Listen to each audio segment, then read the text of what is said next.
What up, people? What's good? Salute. Yes, sir. Yo, what's good, everybody? Salute to the tribe. We're hip hop and comics and hip hop. We're a niche channel. Reserved for the best is super dope. I do sell comics. Check me out on Instagram at 6th_element_comics.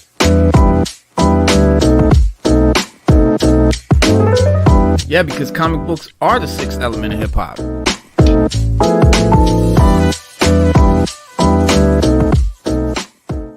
Yes. Welcome, y'all. Y'all already know sixth element of hip hop here. Your host Reno Noir and co-host Stu Dog. We got a special guest in the building. My man Vintage Rush. What's good, my brother? Hey, what's up, guys? Man, excited to be on the cast for sure. Definitely. Yeah, man, seen everything you guys have been going on. So I just thought, man, this is a great time to get on and just talk about just the industry and different couple projects I got going on and whatever you guys got going on, man. How y'all been? Man, I'm great, and I'm excited too, man. I'm really excited, man, because just like you, I've been seeing your work, and I've been seeing people wearing them shirts. At first, you know, it's like, yo, where are they getting these shirts? Crazy. So I was like, man, I got to find out who this guy is, and we got to get him on the show, man, and talk about these shirts, man, because like I mean, people know every day I got a different shirt on. Every show, right. I got a comic book shirt, a hip hop shirt, something like that, but nothing like this, man. Your stuff is definitely cut above any of the regular, what do you call them, graphic tees out there. Yeah, I mean, and really like how you just said, you know, people always come up, they ask questions, you know, where did you get that from? And that's kind of why, I would say that's a reason why we kind of put these shirts together, because it started off from the vintage ones. And I'm not sure if you know about the vintage ones, but the vintage all over prints, they were called mega prints back in the day. Okay. And I started out collecting them, and you could only order them through the comics in the early 90s, and it was mail to order. So, you know, you saw the ad in the comic, you ordered it. So basically I started wearing these vintage mega prints, and every time I went somewhere, I got compliments. You know, people always ask me, where did you get that? You know, and then as the, I wouldn't say it, just from the start, the collectors were really just on them because they're crazy rare. So I have shirts. I'm a huge collector, and I have shirts that are worth, you know, anywhere from $3,000 to $5,000. Probably the most I've ever sold a shirt for was $7,000. So the vintage ones, you know, are crazy rare and expensive. And it's kind of like, if you're not in the little vintage industry of Marvel and whatnot, you kind of are blown away by the number, and nobody can ever kind of get into the niche. Right. So what I wanted to start doing was, you know, obviously pay homage to the originals. And I think I kind of do that because I don't copy any ones that have already been done before. So I go inside the pages. I do stuff that hasn't been done before that needs to be done, and stuff that just never got to. And so then I kind of come out with the things that I come out with. You know, this is the first one I ever produced, and it's the Wish You Were Here, the 91 Jim Lee artwork. Obviously, he's known synonymous with X-Men and everything like that. And so, yeah, man, that's just kind of how that started. And the same thing, just the energy from people saying, man, where did you get that? What is that? And then kind of going from there and working it out. Yeah, I saw, the first time I saw these shirts was my man Jim Mint Collectibles. Shout out to Jim Mint. He's been on the show. And does he get his shirts from you, or is he getting them from somewhere? He gets some of them for me. Some of them he's reached out, asked me for some. And then there's other people that are kind of like in the same type of mind. So there's kind of like a little boot industry underground that, you know what I mean? There's some really good people putting out some great stuff. A couple of people come to mind are like my buddy Deadstock Lewis. He does like the smaller prints. And then you have two guys that really kind of started the genre. You got Chronic Images and you got Vintage Vitamin. And they're the ones that started putting together these massive project shirts. And what I mean by massive is that, like, they're screen printed and they're on 100% cotton. So it's not sublimation. It's not DTG. It's not a simple process. And what they ended up doing is in the early 90s, this was big, right? People were pumping out mega prints, you know, all over prints. And then so as time went on, they kind of got rid of the equipment here in the U.S., so they shipped it all overseas. So if you try to get a screen printed shirt done in the US with the quality and everything that kind of goes along with that, you can't. Right. So you have to go overseas. You got to figure out, you got to go to different type of print shop, wherever they are, and you got to figure them out. So they started doing this, and some of my shirts are hand done in the Philippines because obviously that's the only way I can get it produced. I also have a factory over in China that has the huge machine, and I'm talking about screens as big as tall as you. Get the Wow. whole all over print. So these guys really started the genre and whatnot. We kind of got it going. So there is a little bit of an industry of like boot making, and yeah, I mean, so Jedmit gets his shirts from some of those sources as well. He orders them, and really, like I said, if you're not into the vintage clothing, the only way that you would find out about these are just like randomly. Maybe I come up on your timeline. You know what I mean? Yeah. Something like that. But people that are in the vintage community, they're known as grails. All the Marvel mega prints, all the original are known as grails just because they sell for so high and they're so rare. Oh, bro, trust me, I'd have a collection. I can't afford them, man. $100 t-shirts. I can't. I'm not there yet. But man, they're amazing. I'd love to get. I'm definitely gonna get me a couple. We got a question. Are bootleg makers scared of copyright infringement? And that's kind of, I was gonna ask you, like, how do you get how do you get the pass to be able to do this? Honestly, I just think the pass comes with time. Okay. And what that is that, man, some of these images are like 30 years old, and they just never to them. You know what I mean? And then, so I think that's kind of how they haven't really been on our case. I think they've been seeing us though, because all of a sudden, Disney started making a mega print, and Disney and started coming out California Adventures. But to be honest with you, I think it's just older artwork. You know what I mean? Because of that, they don't really mess with us. If we got into the newer stuff, maybe, or maybe if we even became such a problem for them that maybe they will start coming after them. But my goal has always been to kind of collaborate with them, just kind of how Warren Lotus did his thing. Sometimes you got to go out there and you got to just push your dream, and then maybe you'll get noticed, and then maybe you can work with them.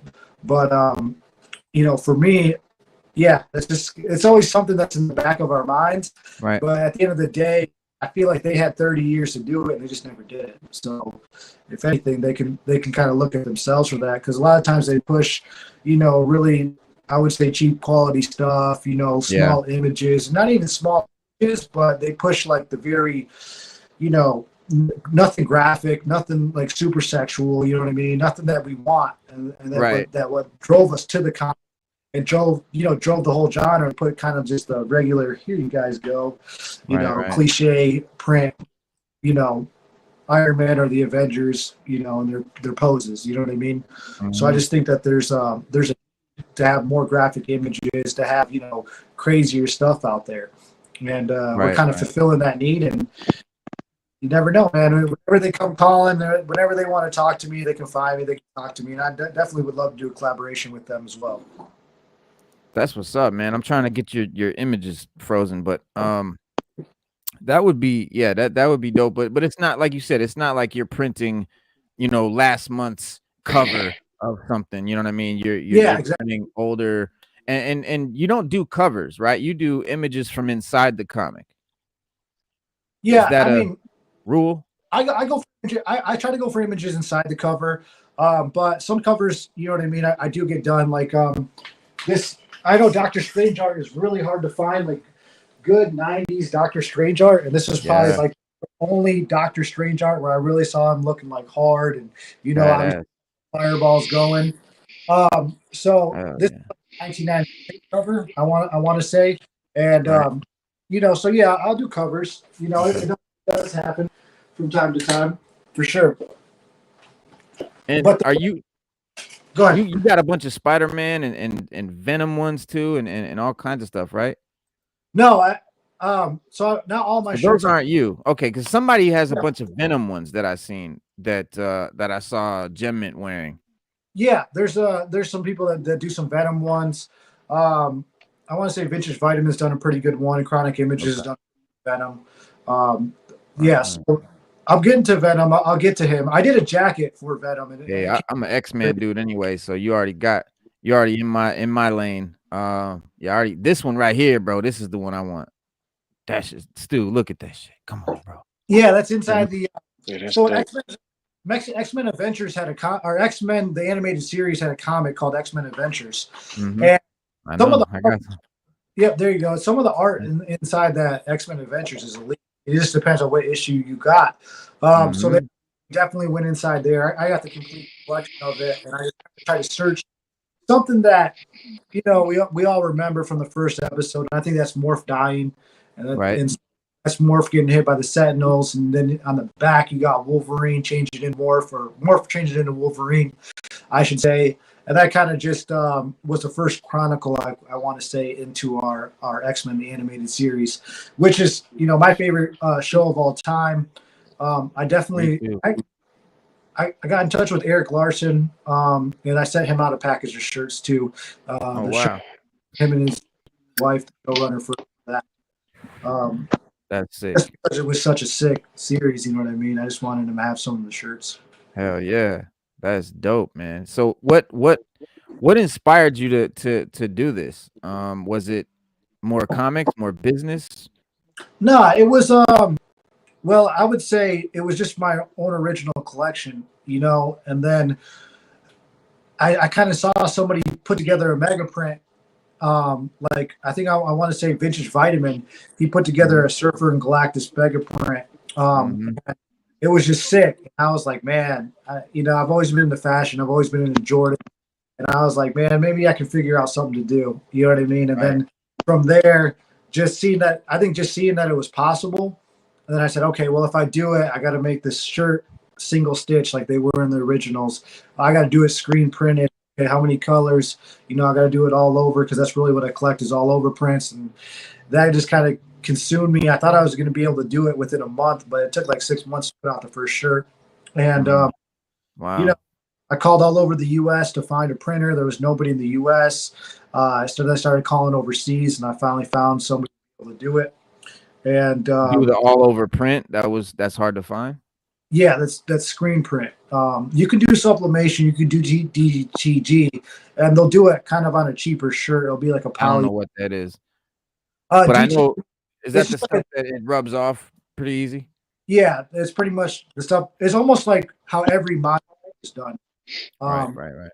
You'll if you go to a store like Walmart or Target, where they sell some of this stuff, it's almost all DTG. They don't ever screen print Yeah. anymore because Okay. it's harder to do. DTG is really easy, and sublimation is like inside the garment, so it's like those rash guards that they can do. Mhm. But other than that, you're not going to really be able to do all over. So screen print is kind of like the most highest quality and the best stuff, and that's kind of my lane, and that's why I kind of put that together. But I would Right. say, to answer your question more specifically, I would just say that just being able to see that it was done was kind of like, okay, this has been done. I can do this, and if I do it, I'm going to try to put out the best stuff. And that's just kind of like um, my mantra. I'm just trying to put out the highest quality stuff, the best stuff, regardless of the cost or the profit margin. It's just like I want my pieces to be like art pieces. Like, hey, this guy put a lot of time and effort and thought into putting together this piece. And yeah, I mean, a lot of people tell me I haven't missed yet. Every shirt I've come out with has been crazy. Yeah. So it's really, we just want to kind of keep that going for sure. And yeah, I think that's really what inspired the whole thing was just my original collection, and then just seeing other people come out with stuff and be like, you know what, maybe I can do a little bit better than that. Maybe I can Right. maybe I can iron out the details, because I was just like anybody Mhm. when they first started coming out. I was buying every single one I could get. I'd buy it, and then I ended up just having a library and being like, okay, I like what he did here. I don't like what he did here. Oh, I like this. Right. And then I kind of just took all that stuff and put it together in my projects. And that's dope. And I like to see, you know, a big thing with me is quality, like the quality of the shirt. And I noticed that you're wearing this and see how it's tighter. Listen, folks, you see how it's tight around his neck? You see that? We don't like that droopy, saggy neck shit. I don't want to see your collarbones, okay? Like I need that shirt to hug my neck, bro. And that's the thing that I look for when I buy t-shirts. And it's one of the things I noticed about your shirt. You got the good quality cotton. I mean, it's just it's a top quality shirt, guys. So you're not gonna be getting just Yeah. a cheap like Hanes t-shirt out of here, man. These are Nah, good quality.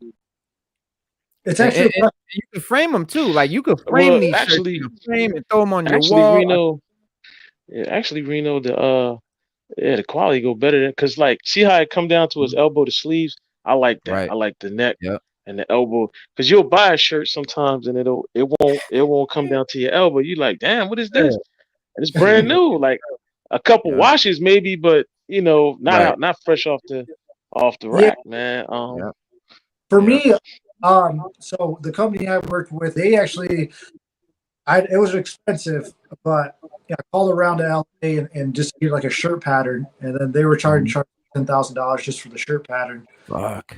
I went around and I found a shirt pattern, and basically I was able to customize the length of the sleeve, the stitch count, the way the collar. That was a big thing too because I wanted to be able to be able to show, right, and obviously have a nice thick collar, not to have Yeah. like collars, have the thicker ones, and Right. so yeah, all of that stuff went into the design of the shirt before we even got into graphics or anything like that. So the collars are going to be thicker. The shirt's going Yeah, to be yeah. stitched. um, I also kind of developed this kind of crazy like prototype. It's like a sweater. So Oh, it's like, nice. and we did a couple of these. But yeah, these things are probably like 4 times as thick as your normal. Yeah. But yeah, That Yeah, see, now, if now you that's live what up I'm north, talking about. that's the winter, I man. need that up for where I'm at. I'm in New Jersey, Bruh. so I need Right. that Yeah. here where I'm at, man. Yeah. That's I beautiful, need man. that. I could rock yeah, that, man. In the spring and the fall, that'd be great, man. yeah. That's Those are exactly great. what it was for. And Mm-hmm. we dropped the first version of the King, which I'll show you over here. We dropped that in black. Um, and yeah, you can just kind of see like, it's just crazy thick. If you look at the bottom, it's like a sweater almost, and it's like, Yeah. and that was the first version of the King that came out. And this one sold out. But yeah, this was like the first version that we came out with. It was just like a prototype we put together for the fall and winter. Um, and yeah, some And you people, sell out, right? You like when a shirt is sold out, what how can somebody get one again? Will you ever reprint a shirt, or do you have like these are sold out shirts that or out of production shirts or what? well, you can go on eBay and you kind of see some of my stuff that resells. At one point, when the movie dropped for this Gohan Cell Saga, this was reselling on eBay for like $400 or $500. So some of the sold out projects you can find them on Grailed, you can find them on maybe like Macari, Right. eBay, and then if you're in the vintage community, then there'll be like live events. They'll hold with auctions, or they'll just have them on their stores for sale. So this Right. is it's kind of weird because it's kind of like a vintage community thing. Um, just because, like I said, the mega prints came from all of this. You know what I mean? Right. The great, like just like the crazy all over prints were all from the vintage community, and those sell for so high that people started coming out with these boots, and then these boots kind of morphed into like their own little community and genre that's tied in with vintage. So a lot of the vintage dealers, they'll have some of these boots. So it's kind of like, if if you're in the you're in, but because they're done with comics and they're done with other stuff, there's going to be more avenues for people to kind of get interested in the genre. I know a Right. lot of people kind of like when they see the price point, they're like, oh, it's $100 shirt, that's way too much. And it's Right. like, well, if you count the shipping from overseas to here, if you count the quality of the shirt, if you count the screen print, then you count the marketing and production, it's really like a pretty fair price. But also, like you It were is. saying, I don't ever reprint. So that's Right. kind of Okay. like what goes into it. I don't ever make any more. So if I do a 200 count, that's it. That's all that's coming out, and that's just kind of like my pledge to the people that bought them. Right. Is that you have something that's valuable that you can resell in the future. Who knows what they go for 10 years from now. But that Absolutely. kind of goes into it. It's kind of like, if you got one, hold on to it, rock it, wear it. They're conversation Collector's starters. item. People are going to stop you and try to have a conversation with you about it. And when you're done and you're ready to move on, you can always throw it on eBay. You can throw it on Grailed because it's truly rare.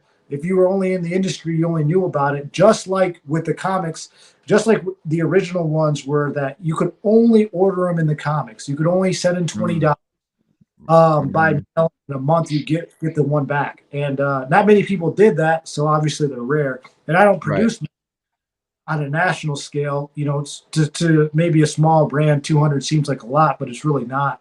And then that's it. And that's kind of like the thought that goes into producing them. It's like we're not going to reprint them. You know what I mean? And you know, that's just kind of like my promise to like the people that support me. It's like, hey, you really got something rare. And that's that. Right, man. It's like, and so this is your site. It's rushxbeyond.com for those of you watching, and dope site, real easy to navigate. You got the featured collection, shows the limited, will never be reproduced. That's what he says right there. Kang, He Who Remains shirt, $125. That is a gorgeous shirt, by the way, people. And then you've got different set custom jackets, full embroidered A1 quality. Yeah, so I actually I spent like $17,000 on an embroidery machine, and nobody does the type of size that I do. So I do like 200. No way, you got Chainsaw Man. Yo, he's got the Chainsaw Man. Oh Lord, my bad. I didn't mean to interrupt you, bro. I'm sorry. Go ahead. I'll show you. I got it right here. Cowboy Bebop. So this Chainsaw Man, this one has about here, let me get a better shot of it. But this one has right around 200 and 300,000 stitches. So it's crazy quality. It's super thick, and it's on a vintage denim jacket, not that cheap stuff nowadays. And so I got the Chainsaw Man, and I just amazing one of a kind jackets, because you know, obviously nobody's going to do it. Like, nobody's going to put that much quality and time. Sometimes it takes about 14 hours just to make one jacket. And you know, I just do it because, you know, I just wanted to exist out there. So this is like the DBZ one. This is on a Carhartt. So if you guys know anything about Carhartts, the quality is like amazing. Wow. See, now that I would pay too. See, like the jacket, I don't listen. I'm gonna be honest with you. I wear Carhartt. I don't think that's unreasonable, because like when I buy them, what I was doing was I was putting patches on mine. Like I would patch mine up just to give it some oomph, because they're so plain. Yeah. But look at that. I would listen, $275, $300. I would pay for that because I'm gonna wear that for years. Like, you know, I'm gonna have it. You know what I mean? Like it's worth the price of the artwork that's put on it and the time that you put into it, I think. Right. Yeah, I mean, look at guys. This isn't printed. That's embroidery. So that's actually that's embroidered. That's red. Right. Yeah. That's dope. That's not paint. We can. It's not coming off. Nah, it's not right. And that's what you want. So that's quality. Like when you think about it, right? I'm a big advocate of people making their own clothes, like doing what you're doing. I'm tired of, like, and I'm not saying tired in a bad way, but Nike charges whatever they want and we buy it. Reebok charges whatever they want and we buy it. All these other little companies. But when somebody like you comes out with a dope idea like this, we got to support, because, you know, the more we support you, the more you make, the more you can expand a bit, the cheaper the product can become if we just support. And you're actually making stuff that we like and we want to wear, you know, and things that we could, you know, that we actually watch every day and see. Like, you got Chainsaw Man. We don't see that. We want, like you said, you only make a limited quality. That's dope.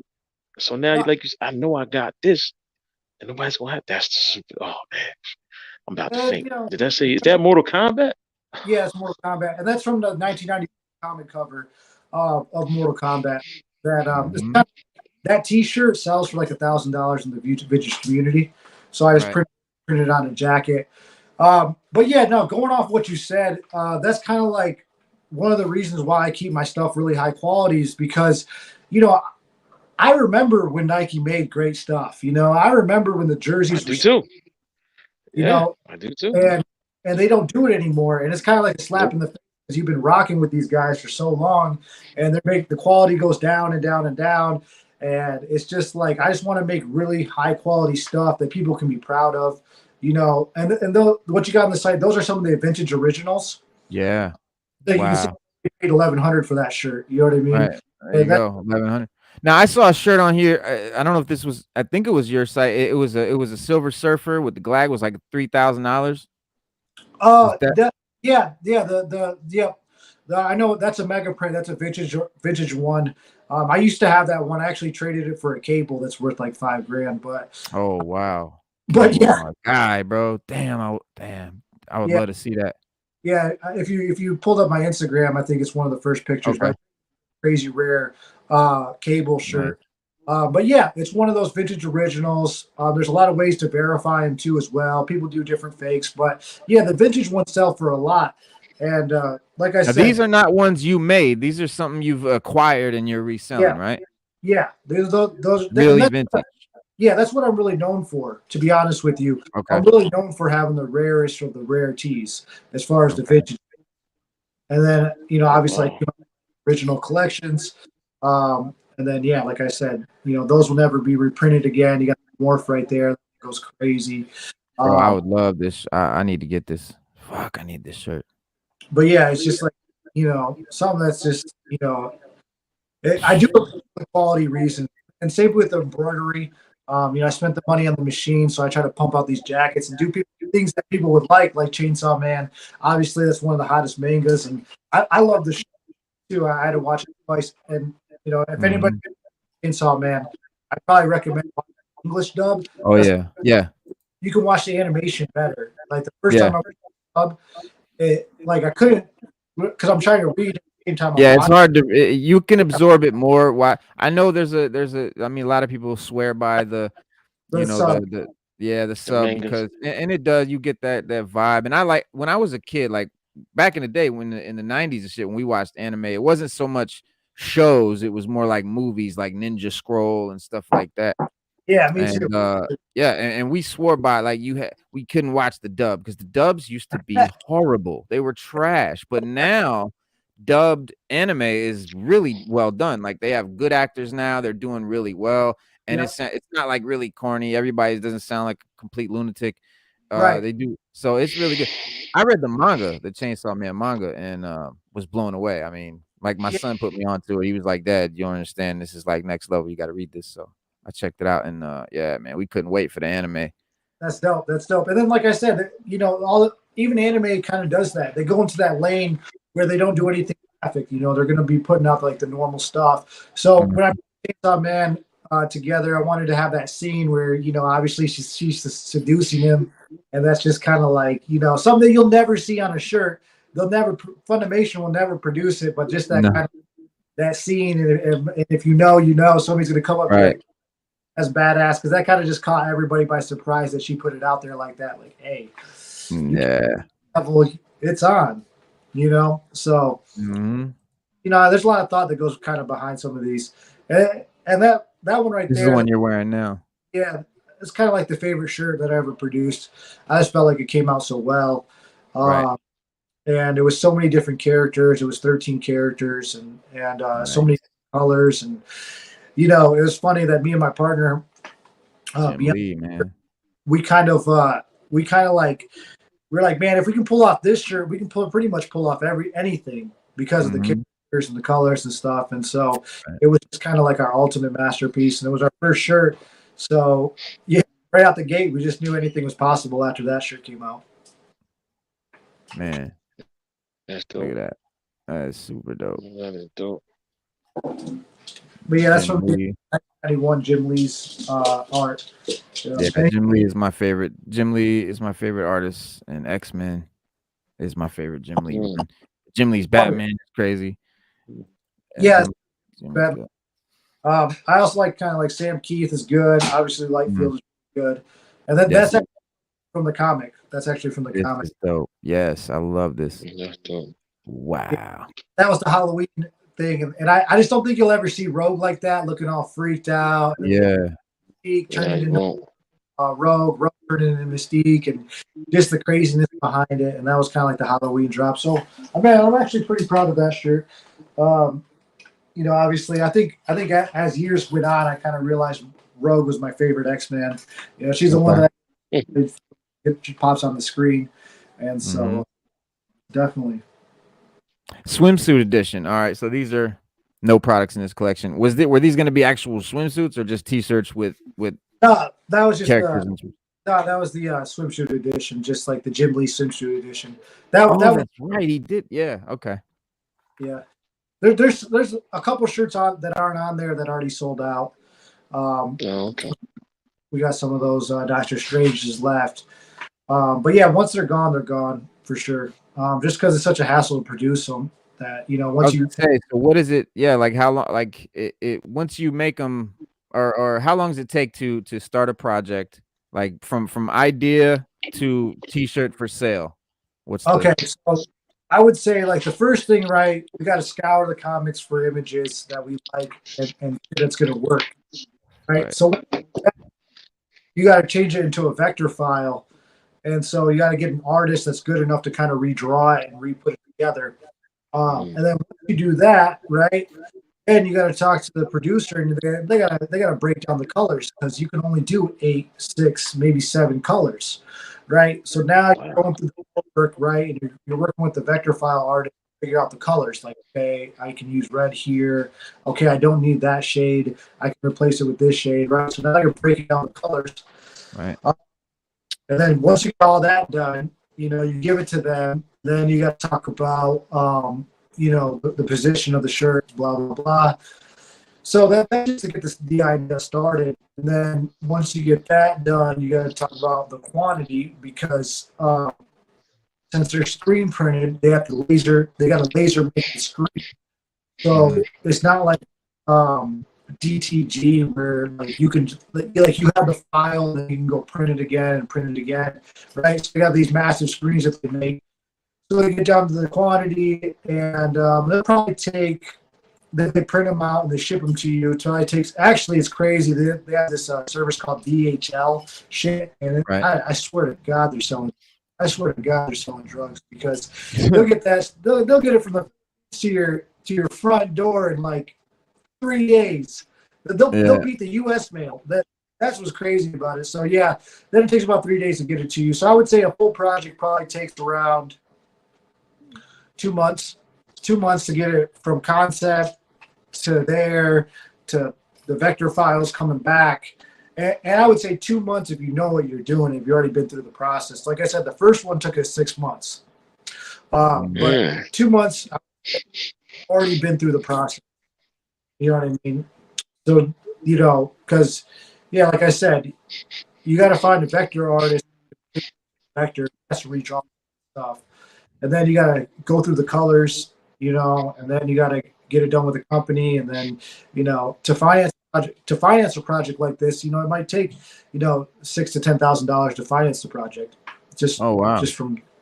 So that's what I was going to ask you next. One T-shirt price, what it costs you? That's you said 6 to 10. Yeah, $6,000 to $10,000 on a project. You know what I mean to get it off, and that's just because of the quality. And we're not like a major company, right? We can't order $20,000 units and then distribute them out. Walmart's and we don't just have like buyers that will buy 1,000 shirts off us.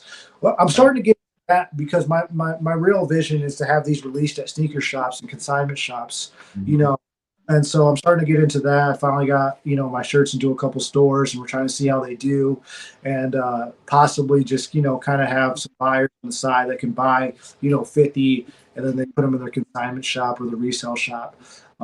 Because I think that's the ultimate vision is to kind of have like drop them like a pair of retro Jordans, but to do that, it's going to take Disney, and it's going to take that. So that's kind of like the final final vision. But for right now, man, you follow my Instagram, you'll see the new release. I know I got Magic Vegeta and Boo coming out next month, and I think I have Avengers 1 after that. So those are the two projects coming up.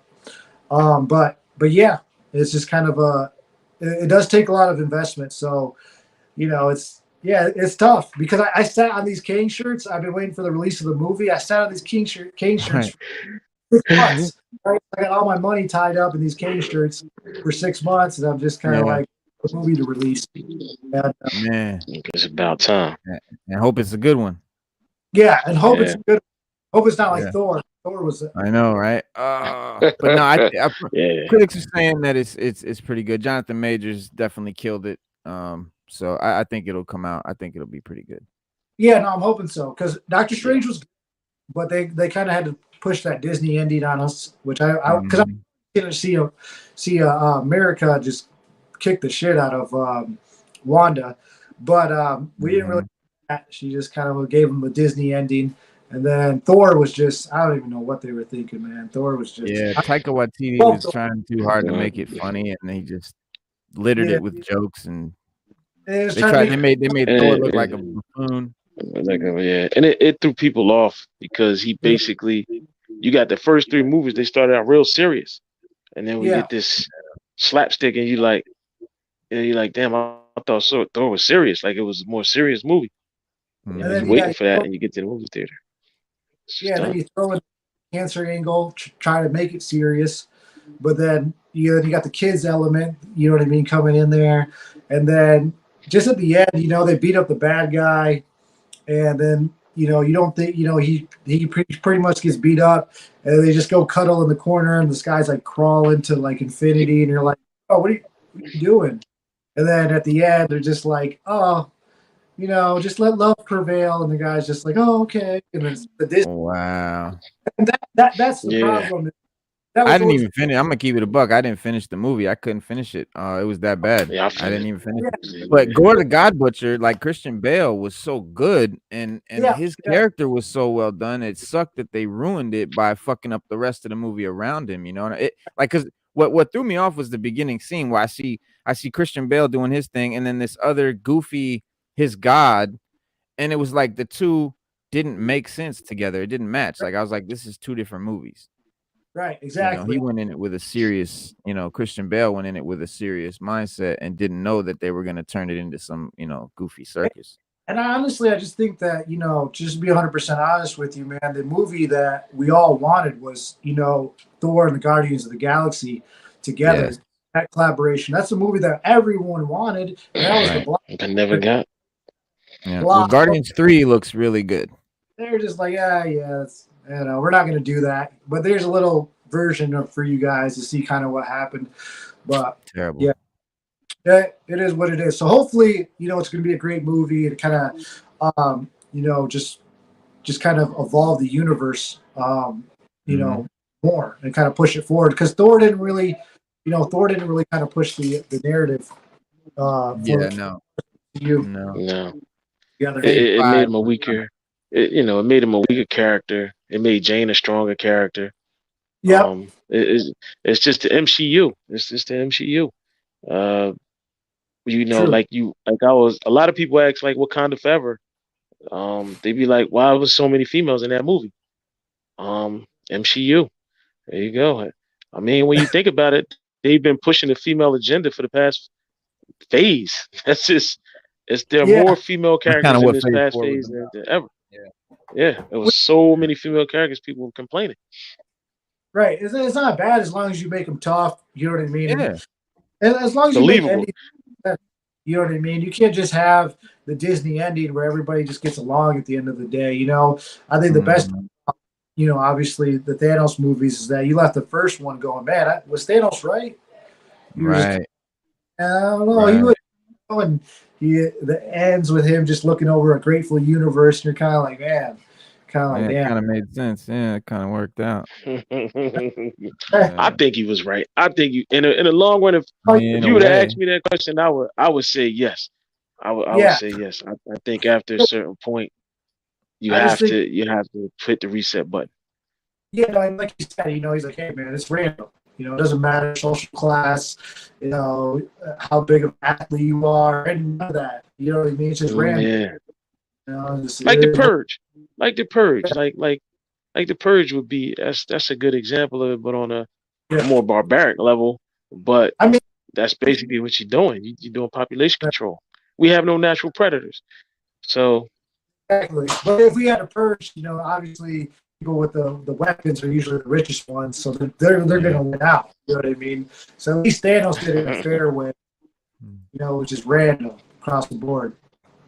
Can y'all Oh see yeah, this? Look at this. definitely. Check this out on Instagram. My shit had me dying. Nice to meet you. Very nice to meet you. J. Martin. Oh, Come on, come on, come on. Stay watch. Feel that? Emily George. Nice to meet you.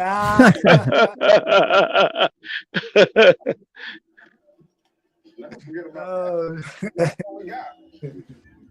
Nice to meet you. yeah, that's funny.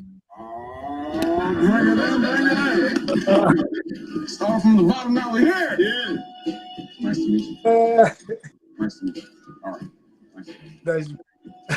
you. Afternoon, out the room. Come on, bring it in. I'm in there. You tucking it in there? Put it in that door. Put your door. You tucking it up? I'm in there. I'm in there. I'm in there. All right. Nice to meet you, man. Nice to meet you. Oh my goodness, look at this. Oh, she is so beautiful. I want another one. There you go. Precious. Beautiful. Beautiful. Okay. Nice to meet you, Miss Rougie. Come on. There he is. All right, man. Good to meet you. All right, here we go. Right this way, sir. Yeah, that's past Miss Marvel. Yeah, that shit had me weak. I mean, I thought the one movie that was really good that a lot of people didn't like was Eternals. I thought Eternals was pretty good. I did like that. Oh, I see. I didn't finish Eternals either, but I want to because I love the cosmic stuff of Marvel. I love the Sentinel or the Celestials and all of that stuff, and they go into that from what I understand in Eternals. Yeah. Yeah. So I do want to see it. If you I watched it in IMAX, and the Celestials just look incredible in IMAX. The scale and the size and the detail in them. That's what was like. Oh, like you know they could. It's almost like they could pull off Galactus. You know, I don't know. If, that's what I'm. Thank you. So when you saw it in IMAX, you really got that feeling, the size. You know what I mean? And you were like, whoa, they could pull off Galactus for sure, like no question. Yep. That's what I'm waiting for, man. A good Dr. Doom and a good Galactus, and I'll be happy. Stu, you got any questions, man? For Vintage Rush? Stu, you got any more questions? Video game characters. Are you gonna? Oh, he just jetted, man. Well, he can do. Yeah, like Slade asked, can you do video game characters? And I know that's probably a little harder with copyright because they're maybe more new. But like, what about old comic or video game characters and shit? Yeah. What about like he did the Mortal Kombat one too. Yeah, not Mortal Kombat. Can you do like remember when it came out with Batman Arkham City? I always thought the artwork for the characters on there was so incredible. I know you only do Marvel, no, but I always thought the artwork on there was so incredible for that game, and they did a lot of artwork for that game. This is one we did from Street Fighter the animated movie 1994. So this is like a real. Now this is a white version that we did, kind of like a different. That's dope. That's the guy on the back. That's dope. Yeah. We got a black version. It's on the site. Yeah, that's what I need. The black version's a little bit more original because it's from the actual scene where him and Sagat fight in the anime in the night movie, which is probably one of the best anime to video game adaptations I've ever seen. To be honest with you, it's up there. Yeah, but we look into video games and stuff. We might do. Oh, we're actually going to be doing a N64 Pokemon Stadium one. That's kind of a video game one that we're going to be doing. And we got Street Fighter. I'll probably come out with the Street Fighter one every year just because I'm a huge Street Fighter guy. Marvel vs. Capcom has some. Same here. Marvel vs. Capcom. Yeah, I was going to say you could do Marvel vs. Capcom. Yeah, you could do Marvel versus Street Fighter. Well, I want to see Capcom versus Street Fighter. Yeah, that game came out. That one has really good art too as well. So yeah, there's definitely some things that we're thinking about online. I try to come out with a new shirt every month. So obviously that gives us about 12 shirts in a year to kind of figure out how we're going to do it. I kind of got like a pretty big DBZ you know, shirts that do come out, and those are pretty big. Those are pretty big, so those do really well for me. So we always try to kind of cut like maybe 4 to 6 DBZ shirts a year, and then we have goals. But yeah, I'll probably be coming out with a couple little limited series that come out. Like I did this hat, this Bishop hat. This is actually from the manga. Yo, that is crazy. Wait, show me that again. No, it's the Bishop. Oh shit! I didn't even notice. I couldn't even see. That's dope. Yeah, Yo, so it is like that. dude. I do like some limited hats.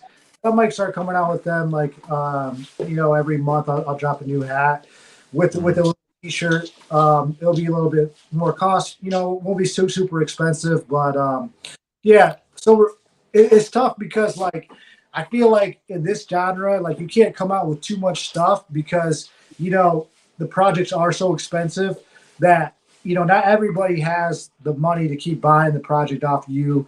You know what I mean? 2 or 3 times a month. Right. But as the audience grows, then obviously, and the following, then obviously I can come out with more stuff. But for right now, you know, it once a month kind of works. You know what I mean? And that's everything kind of works out together. But I am trying to build a little mini factory in my because I got a pretty big space. Trying to build like a little mini factory to kind of come out with more projects and make things more cost effective, so I can make more art and hit more genres. So definitely video games are on the horizon. And I don't know if you know who Slobby Robbie is. He has his own show on Netflix. We're supposed to be coming out with the Batman versus Wolverine, Sam Keith art Oh wow. thing soon. So, oh yeah, we're gonna be mixing up versus 2 a little bit, kind of hitting both genres. Yeah, because I was asking for the, you know, the vintage art that came off of Arkham City. Yeah, They did the black, white, and red prints for that. You know, the artwork for that. It was phenomenal. Yeah, I have definitely look. I have the posters. Yeah, I had the posters, but they would look dope on the shirt. Yeah, I remember. That was actually a really good video game. That was definitely. Yeah, man. So well, it was a pleasure, man, having you on here, man. I really appreciate you coming on. I couldn't wait to talk to you and get to learn more about these incredible pieces of art. I ain't even gonna call them shirts, artworks. Yeah. Gorgeous shit, man. Beautiful stuff. Now the rest of our show, we kind of split this up because we had this interview booked, and you know that was already set up. And then yesterday we lost another hip hop legend, you know, and it's been a lot, man. De La Soul rapper TRUGOY the Dove, yeah, dead at 54 years old. R.I.P. TRUGOY. So De La so we're gonna, you know, talk about TRUGOY. We're gonna talk about De La Soul, do a little, you know, sort of a tribute memorial and whatnot. And absolutely, you're welcome to stay and chop it up with us. But so yesterday, while most of us got ready to watch the Super Bowl, the news that that TRUGOY, you know, passed away, hit, you know, and he was, you know, obviously a lot of people were asking me who he was, which is crazy, but he was part of the trio of De La Soul. And he was only 54 years old. And in the last years of his life, he was diagnosed with congestive heart failure and had to wear a life vest defibrillator machine in some, you know, around places in order to, you know, counteract its symptoms.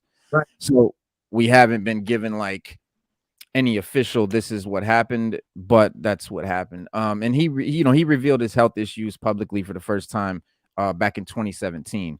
And in a special scene from the video clip for Royalty Capes, a track from De La Soul's 2016 album, and the anonymous nobody at the start of the video, TRUGOY talked about how his heart problems affected his ability to perform and tour with the group consistently, saying, quote, "The life vest defibrillator will shock me and hopefully bring me back from the matrix. I'm ready just to get back to the stage. I miss it. I love traveling. I love being around my guys, and I want that back." And then on February 5th, 2023, De La Soul took part in that special performance for the Grammys that we saw, the 50 years Grammy Awards, at the 65th Grammy Award, performing their 1988 joint Buddy, but Trugoy was not there. And a lot of people didn't, were like, what's going on? A lot of people didn't realize that's what was going on.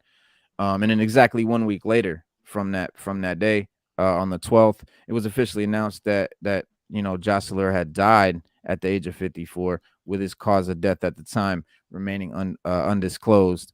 And following that announcement, Trugoy received tributes from a lot of different important figures in hip hop, like Big Daddy Kane, Eric Sermon, Young Guru, and other people.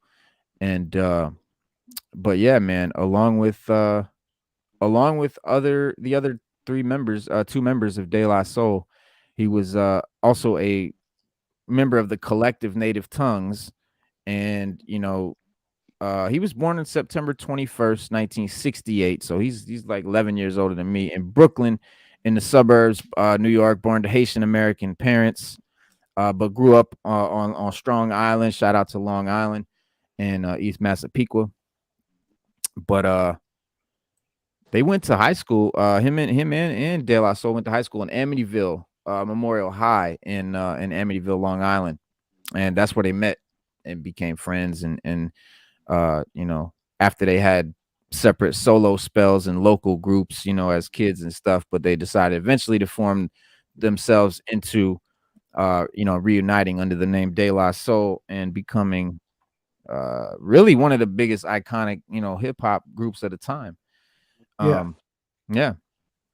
His his reserve belied his artistry a lot. He didn't have that cuteness or preciousness in his work. It was full of irreverence and ingenuity and bite. And Right. His tone, unhurried but always crackling, is what gives, I think, De La Soul that dreamlike sort of quality and that sublime invite to that alternative view of hip hop. They weren't with that. At the time, gangster rap was popping, and they were a very different thing when they came out. They're they had that different style, and I think it really, it was peculiar, but it did distance a lot of listeners. Like, a lot of people fell back from that, but you had to want to go into that De La world and be into that. But because they weren't trying to meet the masses, they were not trying for mass appeal. They were too sarcastic for that.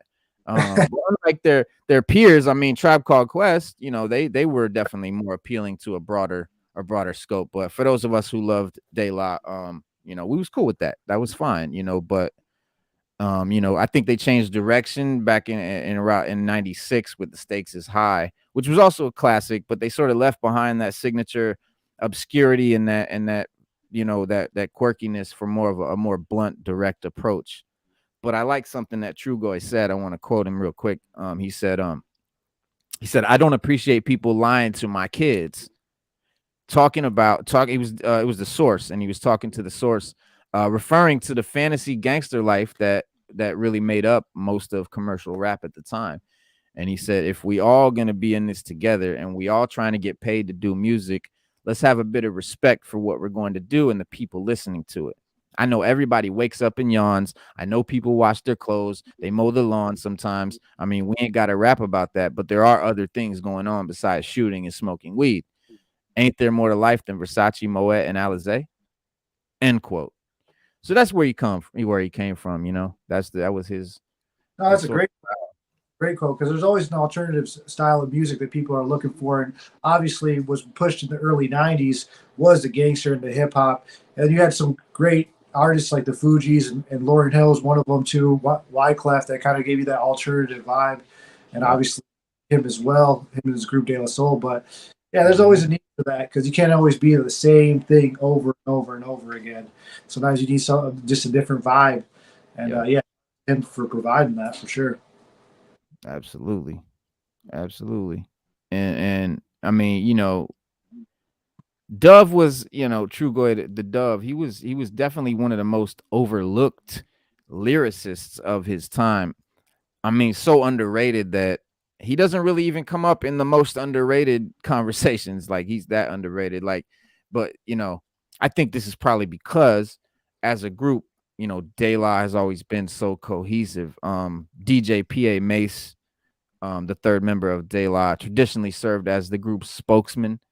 And of course you can decipher Paz and Dove's verse, but they complement each other so seamlessly, vocally, lyrically, spiritually, that you sometimes don't distinguish their verses from each other. Unlike Tip and Fife, in Tribe, where there was never any sense of brotherly friction or rivalry among De La Soul like that. And when we talk about Dove being underrated, it's because that unassuming nature, people overlook his contributions, I think. But then if you go back and read or listen to his lyrics, you'll be surprised at how much you missed. So I think this is a good opportunity. We've had a lot of this shit recently, man, and it's kind of pissing me off. Actually, we had MF Doom, DMX. I mean, Stu, help me out. Who else? Gangsta Boo. It's been a lot lately, and I don't know, Stu. Can you think of any other ones? That it's been like 4 or 5, 6 rappers died recently in the last 2 years. Yeah, Granddaddy IU. Granddaddy IU. Yeah. But we have Fife Dog. Right, Fife. It's just the list just goes on and on, man. It's depressing because I mean, look, y'all put it down for De La Soul, but the one thing y'all didn't really mention is that De La Soul as a whole is underrated. Like just as a whole, as a group. I mean, Paz and Dove had a style that was just people called them hippies. Like they would always call them hippies and things like that, and said that they weren't hard enough, and so they kind of toned down because they were the first ones to come out with skits on their albums, like a whole album full of just skits that would tell a story. So when you had the Daisy Age, they were on a game show, and then the second one, De La Soul is Dead. It was about a guy named Irwin and another guy, and they were actually fighting about how hot hip hop was compared, like gangster rap, compared to what De La Soul was doing. And it was, to listen to it, it's phenomenal. Like, and each song is so vastly different. When you listen to De La Soul, there's no one tone on the album. Each song is vastly different from the last song. And each album is a whole listening different to type of. They reinvent themselves with every album. Yeah. Right. But that's their style. That's their style. AOI Bionic was actually a play on what we have now. And they were saying it was actually how part of a trilogy, the whole game too, was becoming it's 3 albums. But but we never got actually the third a play. We might get it, but we ain't get it. We didn't get it, but we might get it. But it's actually a play. AOI Bionic is actually a play on the rap game now. How they were saying how back then, because you got to remember, De La Soul dropped in '88. You got to remember by the time, and they signed a lot of deals that I'm not going to say that they were dumb for signing. It's just that nobody knew the industry was going to go where it went. So like they didn't sign streaming deals and all that. They literally just got their streaming rights and to make money off of streaming, and that'll come up in March. So for everybody out there, even if you have their albums, go back and rebuy all those albums when they drop on iTunes, because now they're getting their dues from those albums when you buy them now. I plan on buying all of them again. I got them on CD and cassette, but I'm gonna buy them all again anyway, just for the simple fact for those of us you can do it. For those of us that stream, there is a bittersweet sort of note here. De La Soul's early catalog has never been available on streaming platforms because of legal issues. And the group's been working on, sort of rescuing their classical albums for years, getting rights. And next month, so starting March, we're going to be able to finally get, dive into the full catalog on your streaming platforms, whatever streaming platform you rock with. And, for Dove, for Trugoy, at least, he did live long enough to know that his work would be available to the masses again. For streaming and stuff like that. And for those of you who aren't familiar with De La Soul, congratulations. Your mind will be blown and split open, and your soul will be touched, and you will laugh and dance and hear lyrics that you know Now they truly discreetly were embed talented. Yeah, themselves in your DNA. they You they know, they yeah, yeah, they were truly a talented group, man. You know, they and a lot of albums are play on things that happen now, like AY Bonds is a play on how digitized the industry became and Yeah. how rappers are hmm more how and going into the studio, how they were more reliant on the technology side to put the music out than they were on, you know, going in there and making break beats.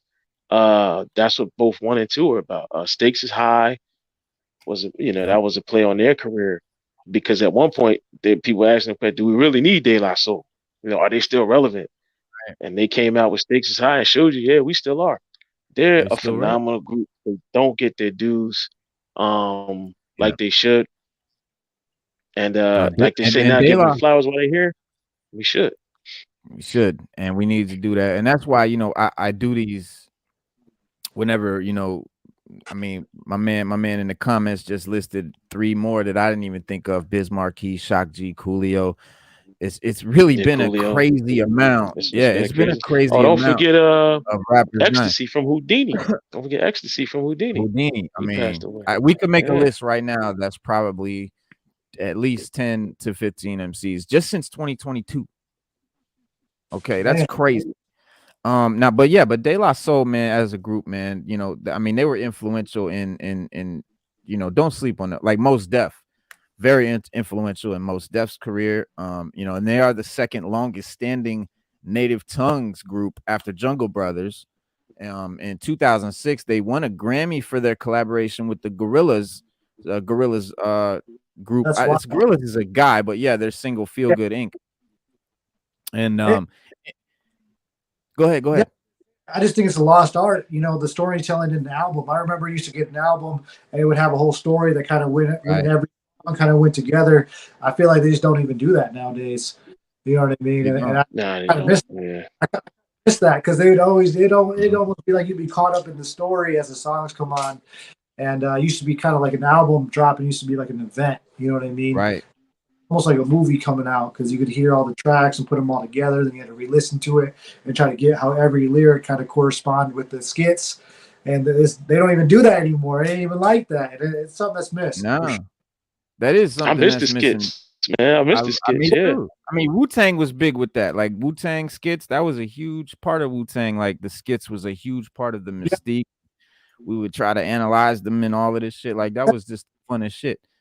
And in the press kit for the 3 Feet High and Rising, their debut joint, the members sort of explain their stage names, and Trugoy is yogurt backwards Yogurt because he like spelled backwards. fucking Yeah. yogurt. That's cool. Yeah, and Posthumous is backwards is sound sop, and they just flipped it backwards. The album artwork was designed by radical British artist collective, the Grey Organization, and then their second album, Soul is Dead, back in 91, was much more a mature type album, and it featured a lot of their material that criticized the violent, careless direction that hip hop was heading in, and the gangster rap, genre was totally taking over.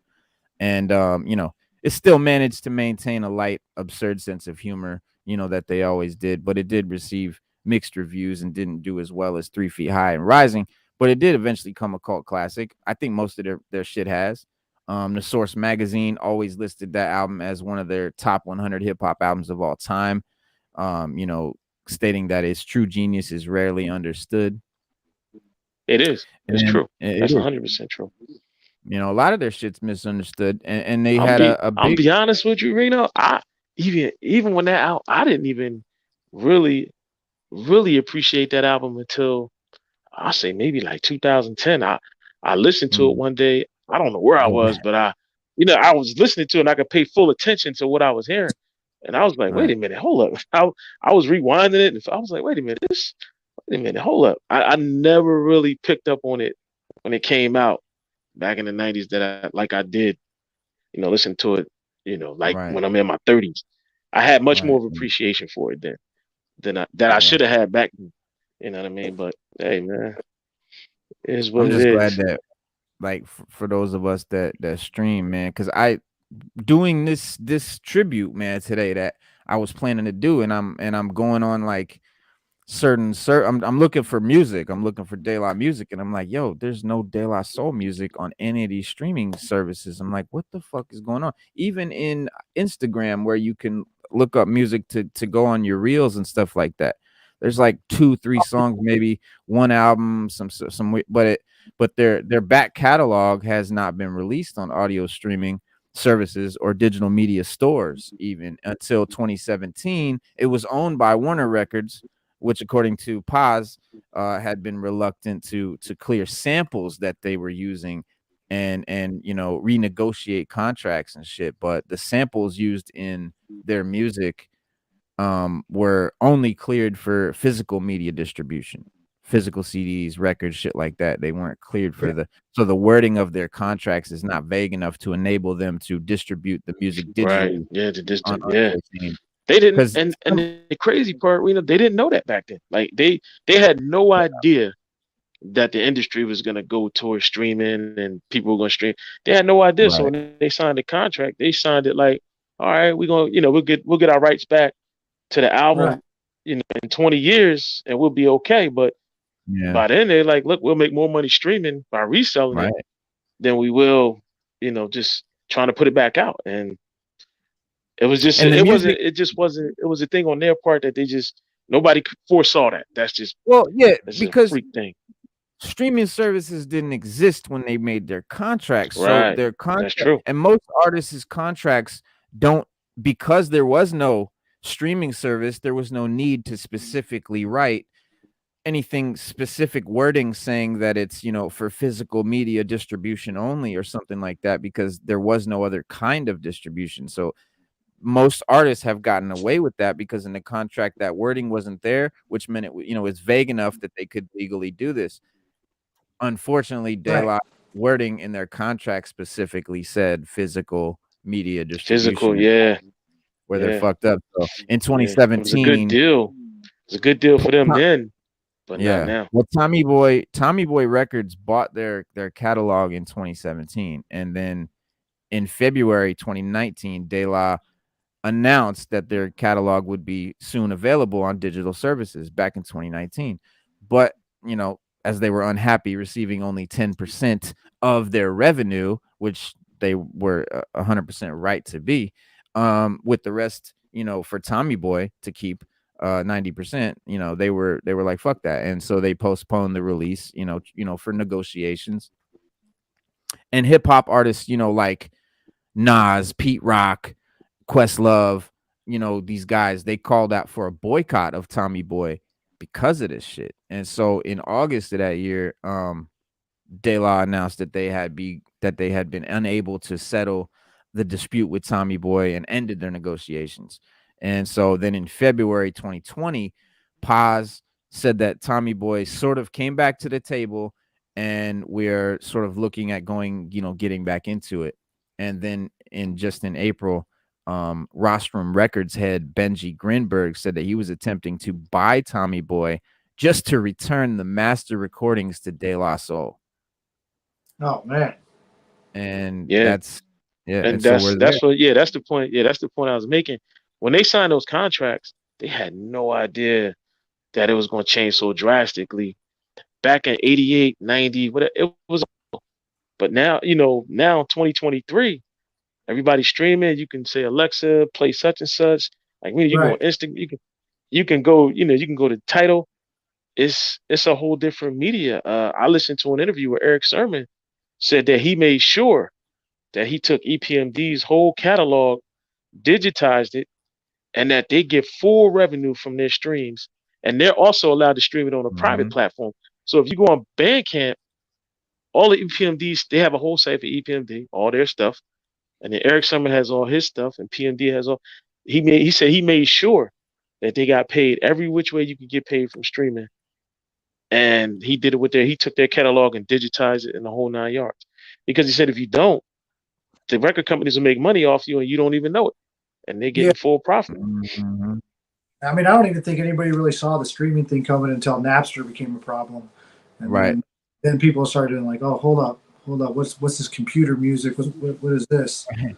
Yeah. Right. Yeah.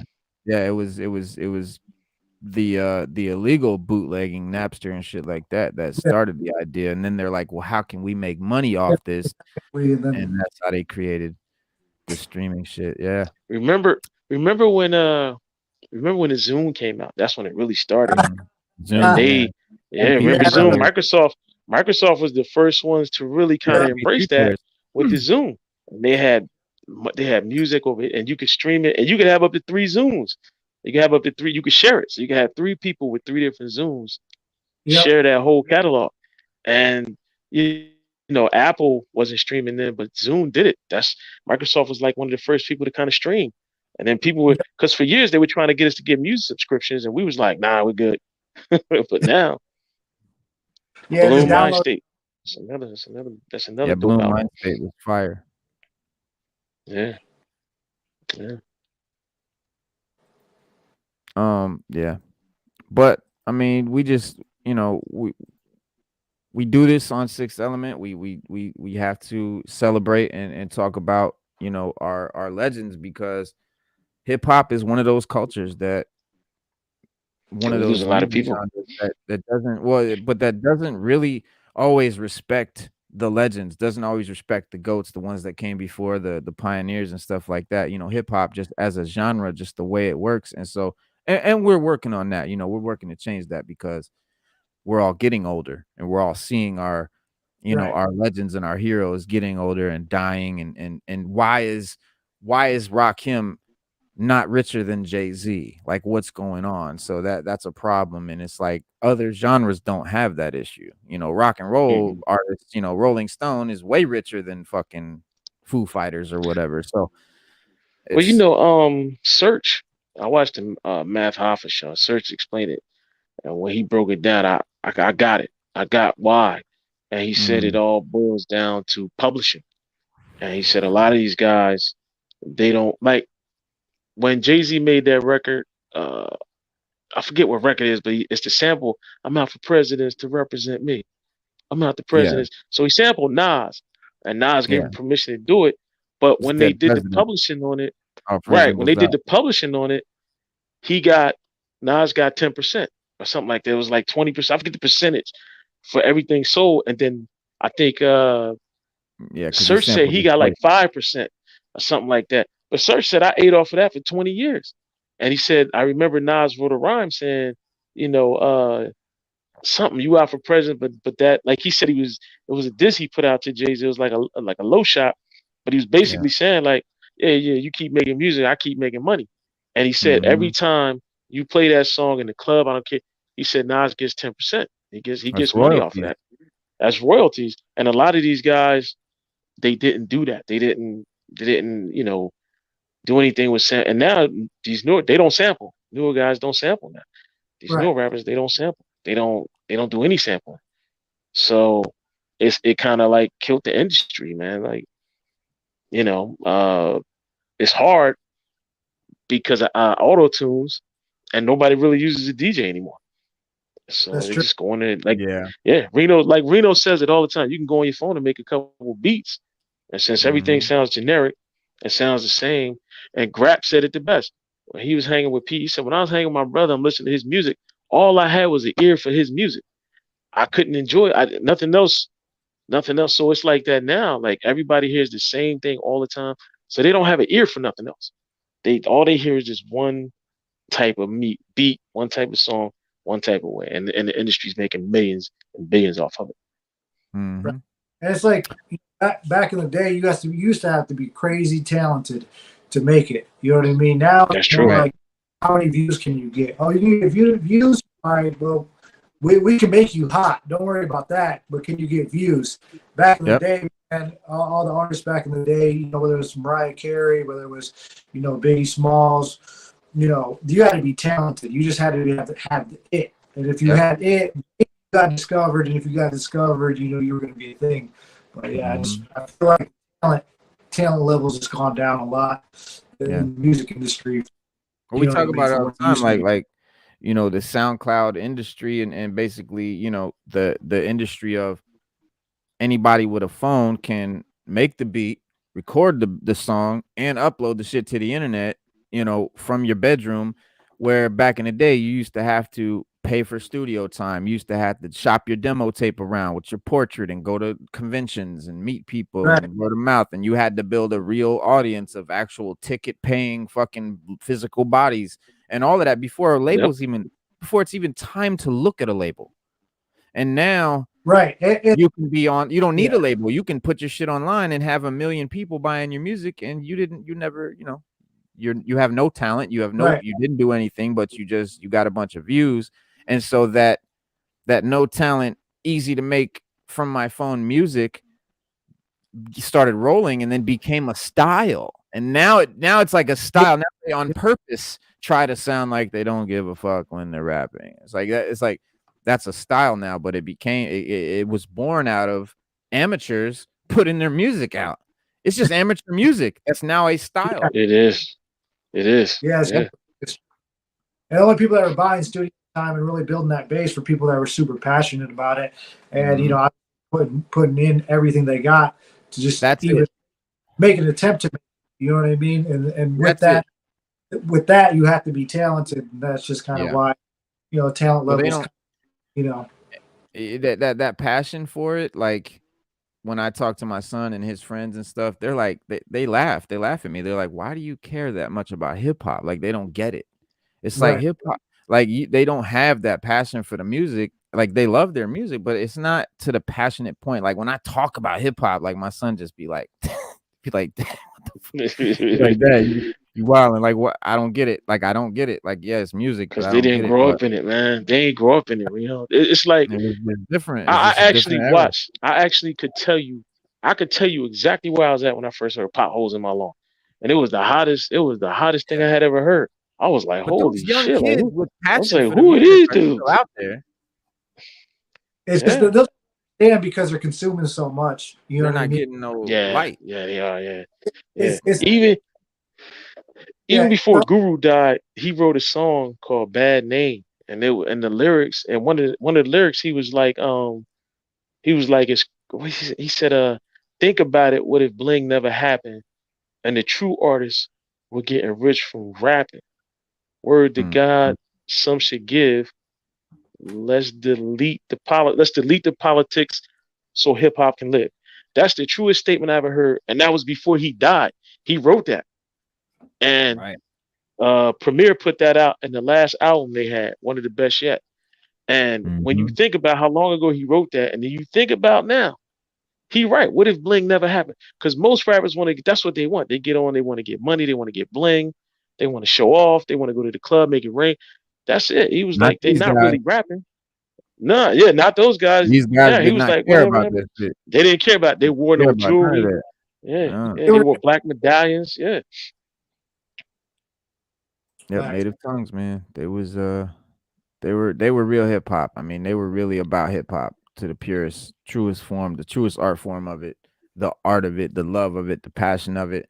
Definitely not for the mainstream. So big shots, man. Big salute to De La Soul, yeah, man, and Trugoy, man. We condolences to the family, to the friends. yeah. To the friends. You know, Yeah, I know a few people that know him and stuff. You know, was talking to Pharoah Monch and shit. Like people know this guy that they're really, really going through it. And so we definitely, you know, we're fans of him, but we sending out prayers for those who actually knew the guy and are really hurt by the death.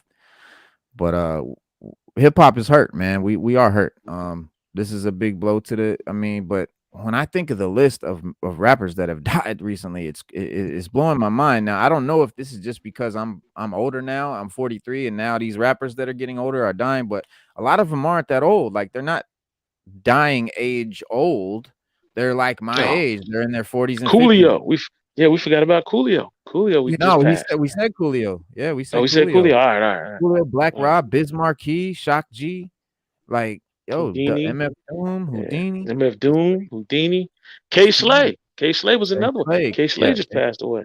And K right. Slay was another one that just Yeah, who passed. said that? Slade said that too. Yeah. Yep. Yep. Yeah, shout out Jamila Quinn was good, bro. But Yeah, yeah, yeah. man. Vintage Rush, So man. What do you hip hop wise? What are you listening to now? I mean, now, I mean, I don't listen to nothing nowadays. Just I'm all in the '90s. I'm all in, yeah, I yeah, feel you. I can't even. You Yeah, it's all the same. It all sounds the same. So, you know what? Well, there is real hip hop out here, man. We got to put you onto some group. I mean, Yeah, Griselda is dope. yeah, Griselda's new. They're dope. Have you fucked yeah, with Griselda, like Conway and them? yeah. Kanye, I like No, Kanye. not Kanye. Conway the Machine, Benny the Butcher. Nah, I never You even never heard heard of him? Okay. of it. Look I'm up. still Look on, up. like I'm still on the Dipset, you know, Purple Haze album. That was one of my favorite albums Oh, growing that's up. fire. No, that's Yeah, we fire. was I just got talking Purple Haze. about that. I We got literally was Purple just Haze. talking Yeah. about that. Yeah, I got Saturday, that. we just talking about that. I always tell my friends, I'm always just like, man, you know, I think the last great album was Purple Haze, and I haven't really anything below that. This is what I'm Well, listening. look at new albums from guys like Nas, the new Nas album, the new Busta Rhymes album, the new Yeah, Lock album. Fucking okay, yeah, Gangstar put out an album. One of the best. Even though Guru died, according to Premiere, they recorded a lot of it before he passed. He just had to get clearance for like a lot of the samples and everything just to put it out. It was dope. I listened to it. It reminded me of a Premiere album and Guru.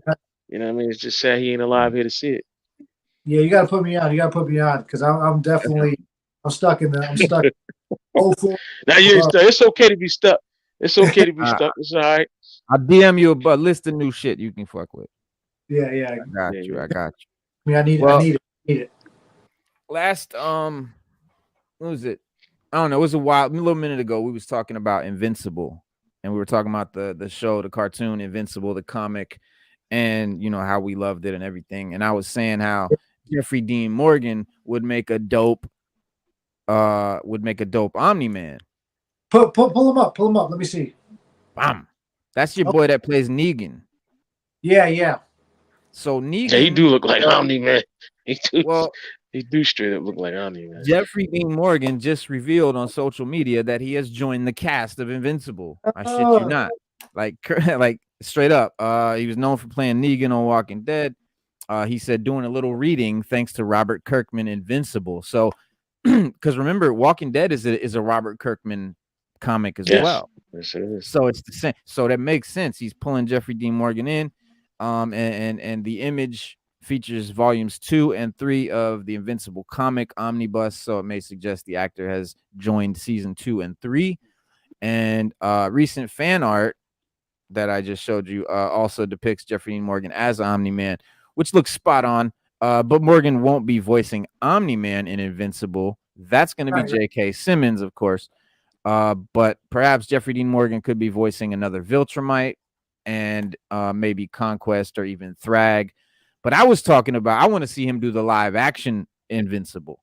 You know, him playing Omni-Man in the live action version, because there is a live action version that they're making, which I can't wait for. Oh, is it really? Oh yeah, definitely. And that's what I was talking about. That's what we were talking about, the live action Invincible that's coming. And I was like, yo, Negan would be a dope Omni-Man. But so maybe he still will do that for the live. I don't know. Go ahead. Sorry. I don't know. I mean, man, I've been waiting on season 2 for a year and a half, and me and my son were just talking like, yo, what the fuck happened? It used to be, you know what I mean? Season would come out a year later, you get the second season, and nowadays, man, they take so long. Yeah, bro.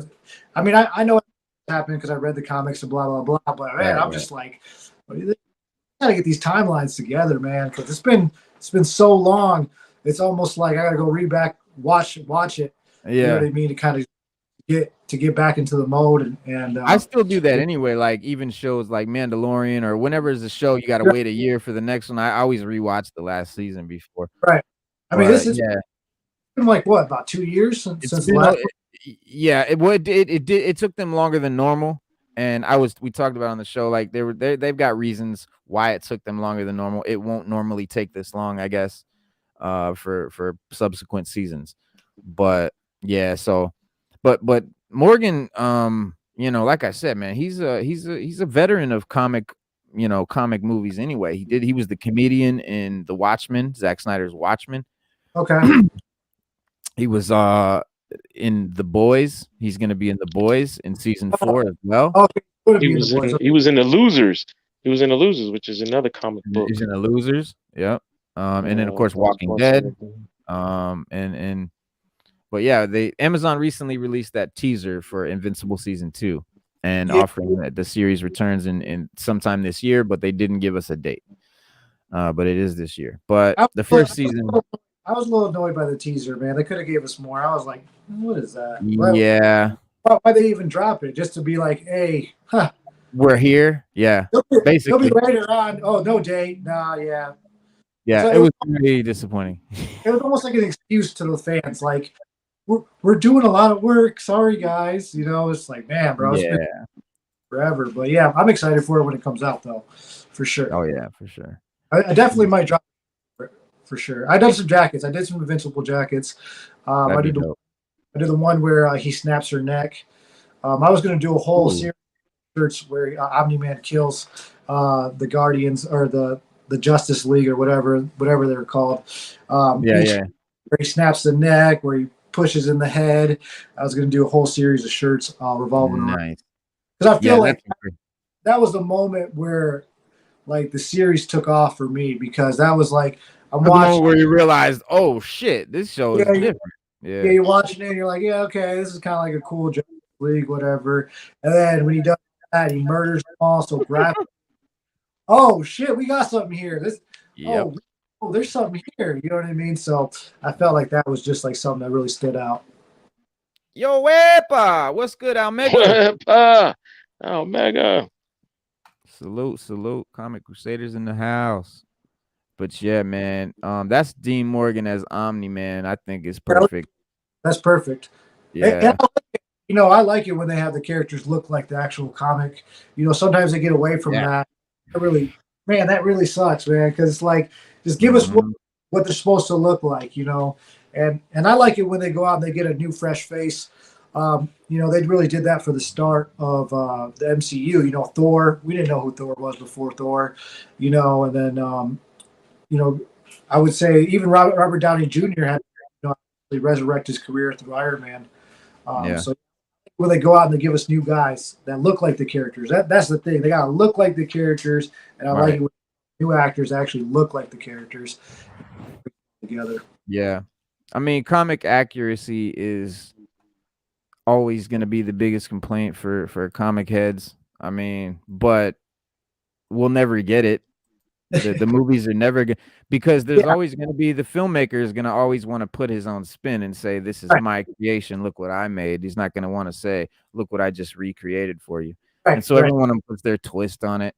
That, coupled with the fact that some things just look better on paper, some things don't translate well in live action. Some costume ideas, like for instance, Electro with the big star on his face, that didn't look good in live action. So they did, what they did, but some of it doesn't work, but some of it does, and they need to be more. I think they should try to stick more close to the comics, man, because that's what made us love these characters in the first place. I mean, that's what made it popular enough for you to do that. So, I mean, I'd almost be with it if they got obviously hold of the writer and said, hey, you know what? If you were to change this, if you were going to have an alternate ending that you were thinking about, what would that be? And take some writer, so you can still almost get something that might have come out in the comic but didn't quite hit it, and then you kind of get the alternate version of it. Exactly. But they got to get in contact with people that created it. Because when they should have just got Henry Rollins to play Negan, because that's who he was modeled after. He was modeled after Henry Rollins to begin with. So I think that would have been dope. I think he could have played Negan. I think, yeah, he could have. Yeah, I think he could have really played Negan, but we didn't have a, like a TV face then. Right. Yeah, but when you go to like a movie that was ruined by the director doing what he wanted to do, was Iron Fist. When we saw Iron Fist, remember the director was like, "Oh, he'll never be in the costume. He'll never, both his fists will never light up, and this is my version of it." It just ruined it. True. You have that sometimes. I mean, you can even look at like I don't know. I really didn't like the live action Cowboy Bebop, and they kind of. Nobody did. It was. I didn't hate it. I didn't hate it. I wasn't mad at it. Like, I thought it wasn't that bad. I mean, did you ever watch the animes, Rena? Did you ever watch the I love the anime. I love the anime. Like never I'm not gonna. It didn't really They fit didn't the play anime jazz. They exactly. didn't play jazz in the damn thing. I was like, They damn, played a like little. I thought they did play bebop. I ain't play no, not like they do in the when you No, watch the not like the anime. show. Yeah, Yeah, the when you watch bebop. the Yeah, anime, the defining thing about the anime was their fusion of jazz, hip hop, Right. and then the whole stories were wrapped around Spike and the success of Spike and his team to get Right. money just to eat the next day. And it worked, bro. And it was something different every week. Like it was a different like it wasn't nothing that carried on from one week to the next. It was something different every week, bro. It was like Star Trek, like watching a Star Trek episode. It was yeah, something Yeah. different every week, It was, and it was very creative. yeah, very creative. I just feel like Spike didn't really look like Spike No. because Spike's a younger guy. You know what I mean? I just felt like I know that guy. I know the guy that played him. Always wanted to play Spike, but I just think he was a little bit too yeah, old to play him. And yeah, yeah, I wish the character. Yeah, I just think a new, different main character. I didn't think he looked good as Spike. That kind of just turned me off from the set. So, yeah, it's tough, man. It's tough when you take it from the anime to the big screen because some things translate, some things don't.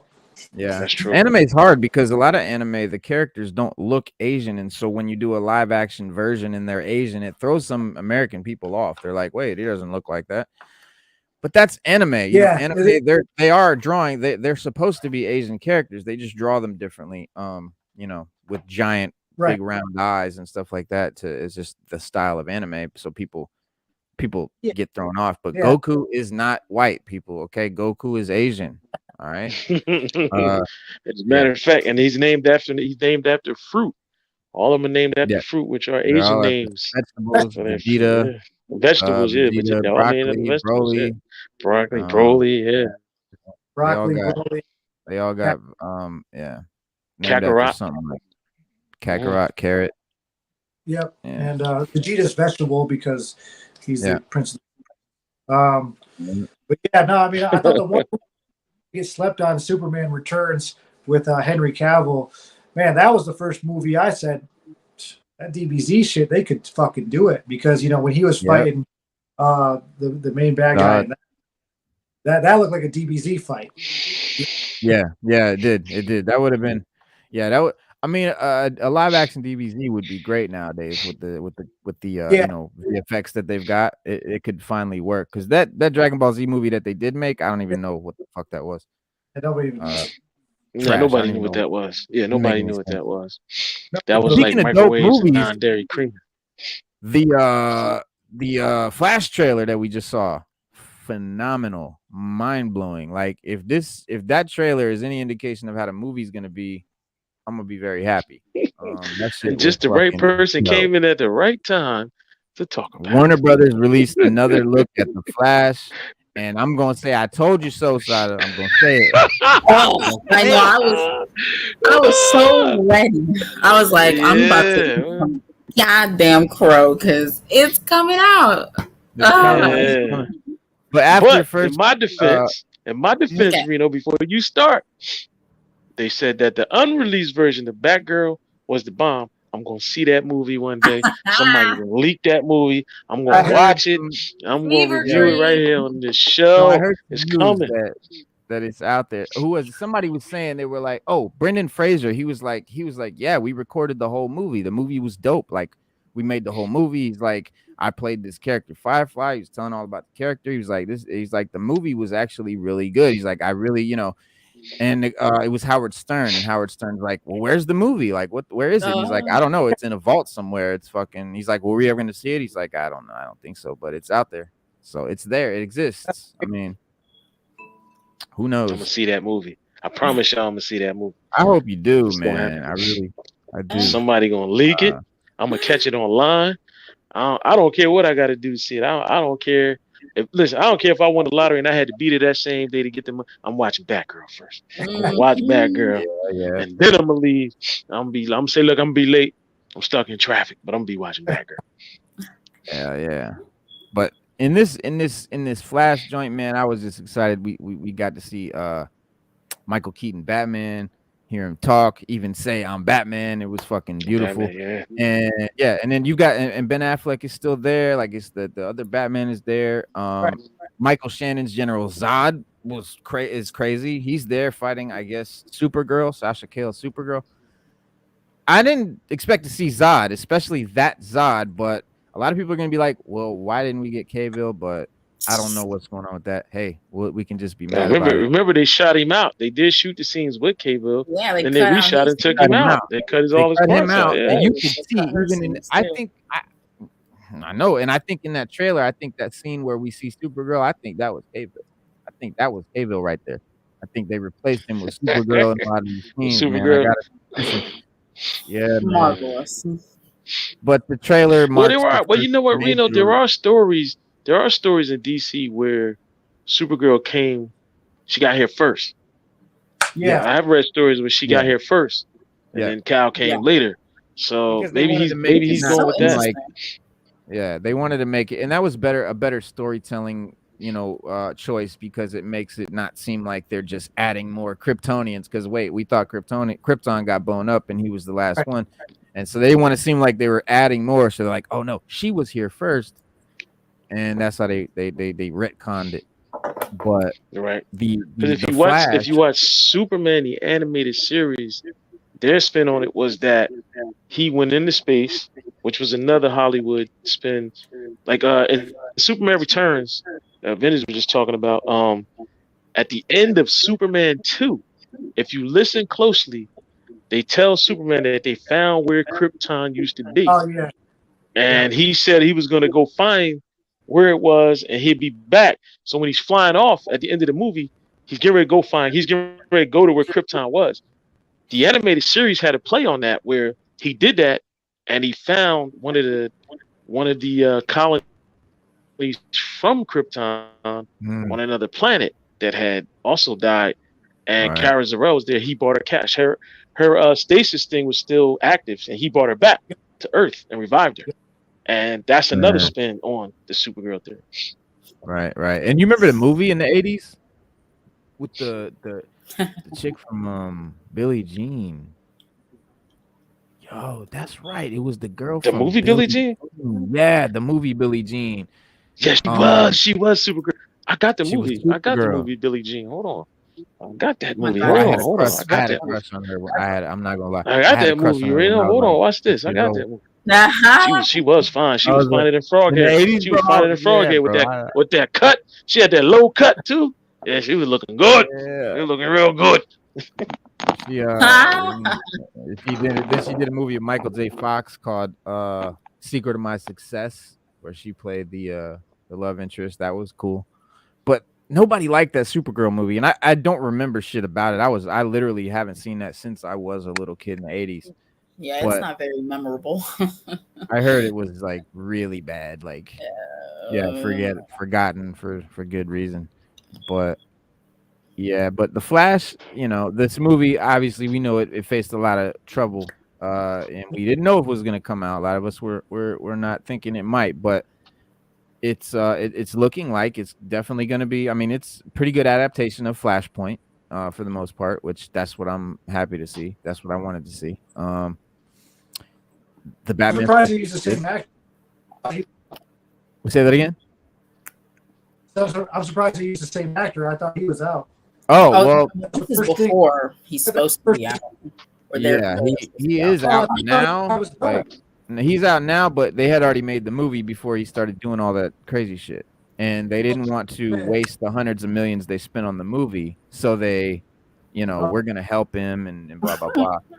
But yeah, they didn't want to waste that money, so they're still putting that movie out. But going forward, he won't be in the DCU. No, I've said this for a while, man. Like, DC has a golden opportunity to really turn the tides of the comic movies, just because, man, MCU is getting really Disney, and if they can give us some looking, you know what I mean, great action, just movies, you're going to really turn the tides of the hardcore fans. And obviously, once you turn the tides of the hardcore fans, you're going to get more of the mainstream people. Why is this movie so good? Right? Why are talking about it in such high? The comic fans loving it. Yeah, I Right. mean, when the comic fans love it, that's gonna make the masses follow. And I don't think like Marvel, and they forget this, and they're like, we're making these for the casual audience. Listen, if you make them for us, we're Yeah. gonna bring the casual audience We'll because bring. they're gonna follow us, especially now. Like ever since COVID and people, the collectors blew up, and now it's more people than ever are into comics and all of that. Yes, Helen Slater, that's her name. That's right, Helen Slater. Um. But yeah, I mean, it is what it is. But Yeah, we it's a have golden opportunity DC has it here, is man. it is a good opportunity, and I think you're right. You have a great point, and I've said that too about DC being a more darker, more grittier adaptation of the comics, and that's what I love. And Yeah, and and they one do. They shot. have an opportunity to get the fans that are now turned off by Marvel's Disney-ness, and they could really tap into that market because there's a lot of disgruntled Marvel fans out here. A whole Right. Yeah, lot. they got one shot to make it right. Yeah, they And got they one got the shot. right guy. James Gunn is the right guy. He Guardians of the Galaxy was fires. Suicide Squad was definitely better than the other Suicide Squad. Peacemaker, one of the better comic Yeah. shows that we've had. So I mean, James Gunn is the guy. And if we get more James Gunn quality stuff with DC characters, I'm gonna be happy with that. I don't see it being a problem. I No, really I'm don't. just worried about the tone because I think the darker tone is going to get lost with James Gunn. But yeah, Mm, hey, that's that's exactly what I was thinking, because you look at Guardians of the Galaxy, some of his best work. right. There's a little bit of But to it. Peacemaker's pretty dark. It So is is, Suicide Squad. but there is a But happy good it fucking is a light and yeah. to John Cena. Yeah, there's the brutality, of course, but there is a lot of comedy with obviously his sidekick. You know what I mean? And being kind of a Yeah. little goofy. But Well, that he's is one thing Gunn does very well. I think he does comedy very well. He doesn't overdo it like Taika yeah, Waititi with, he does it well where it still seems cool. It's not corny, it's not like goofy, it's not slapstick. It's funny, but it's still funny in like a Shame, man. cool way. But Shame I can't yeah, find that. Sada has a great point, like his style being more bright and vibrant.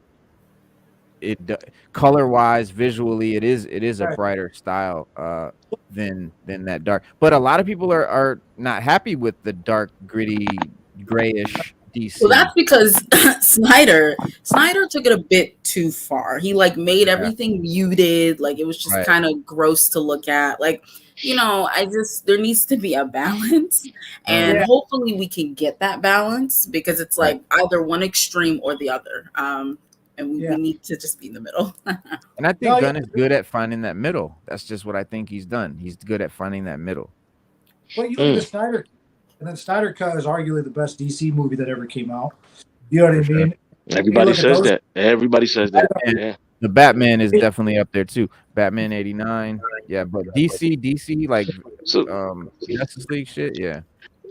yeah. So I See, mean, because Hollywood likes to go with the trend or what the casual audience likes.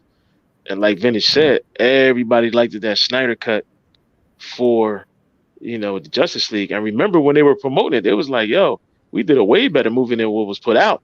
And when they put it out uncut, people loved it. They literally loved it. They didn't give a yeah, damn if it was 3 hours or not. They loved it. And they Mhm. watched every minute of it. yeah, exactly. It's night and day. And to Yeah. me, really, the Snyder Cut had no hype besides the underground hype until it got hype. There Yep. was, hey, you need to Yeah. watch the fucking Snyder Cut. You know what I mean? That's There true. was, Yeah, there was everybody no real kept release of the saying that. Snyder. It was all word of mouth, and Yep. then it became a thing. Like, yo, you gotta watch this shit. Like, it's way better.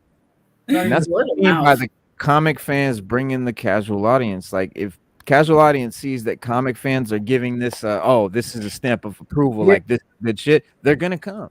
they're When gonna come. comic fans are like, this is trash, you think casual fans are gonna be like, oh, I want to see it anyway. Yeah, No, exactly. it's a comic book movie, and comic book fans are saying it's trash. You lost. So Yeah, I I don't mean, you need to know why. really think Yeah. about that and cater more to the fans instead of thinking about this casual audience. They're gonna follow us. They Yeah, followed us this they'll far. follow.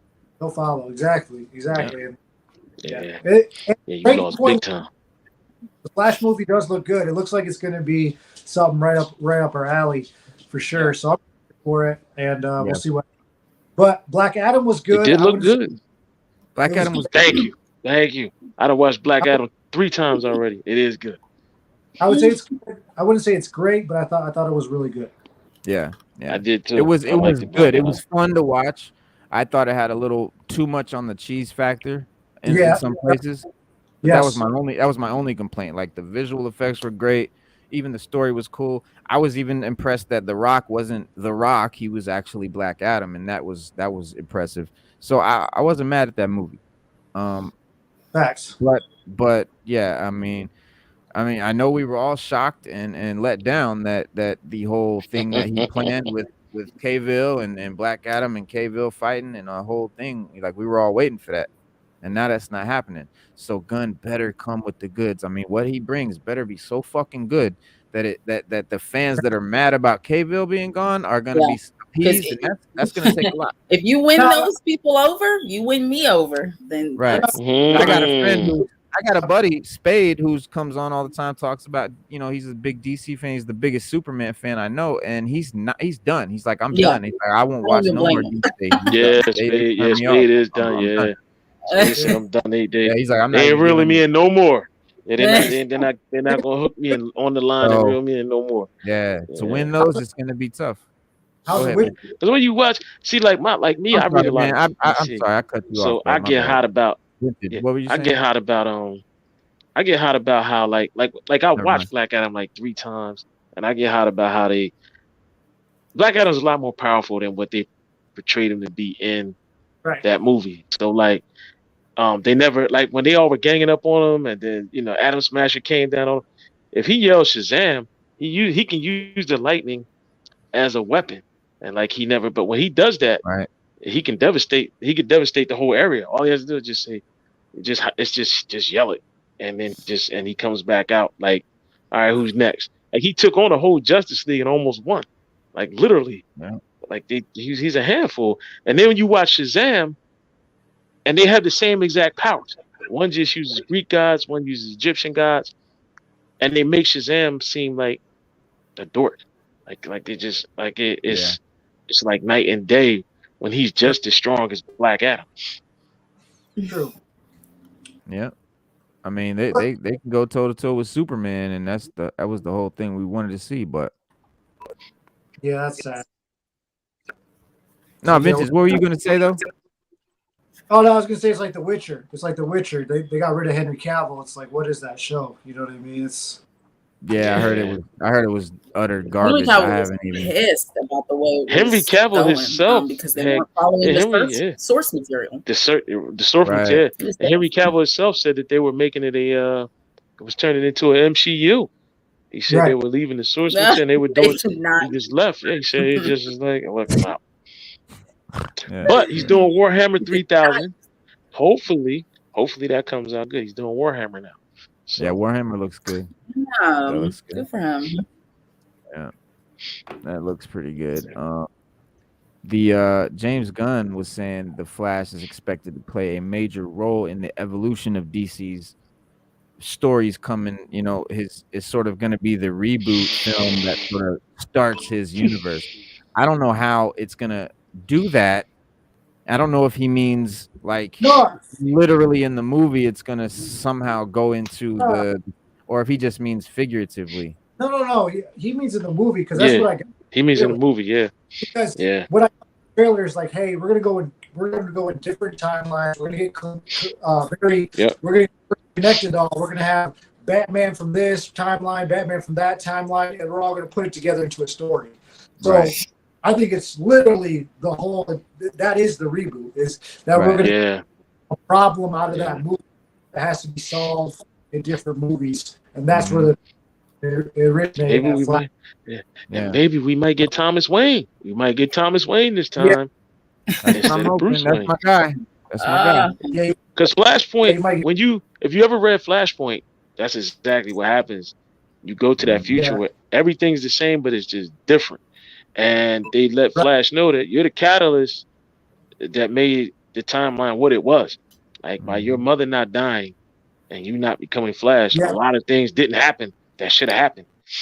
All right. And to step the new universe out of that point. that's the new problem they're gonna have to fix. And that I just got that from the preview. Just from the small preview I saw, I was like, oh, okay, this is all right. I like where we're going. Time travel, different alternate universe. Yeah. We might have.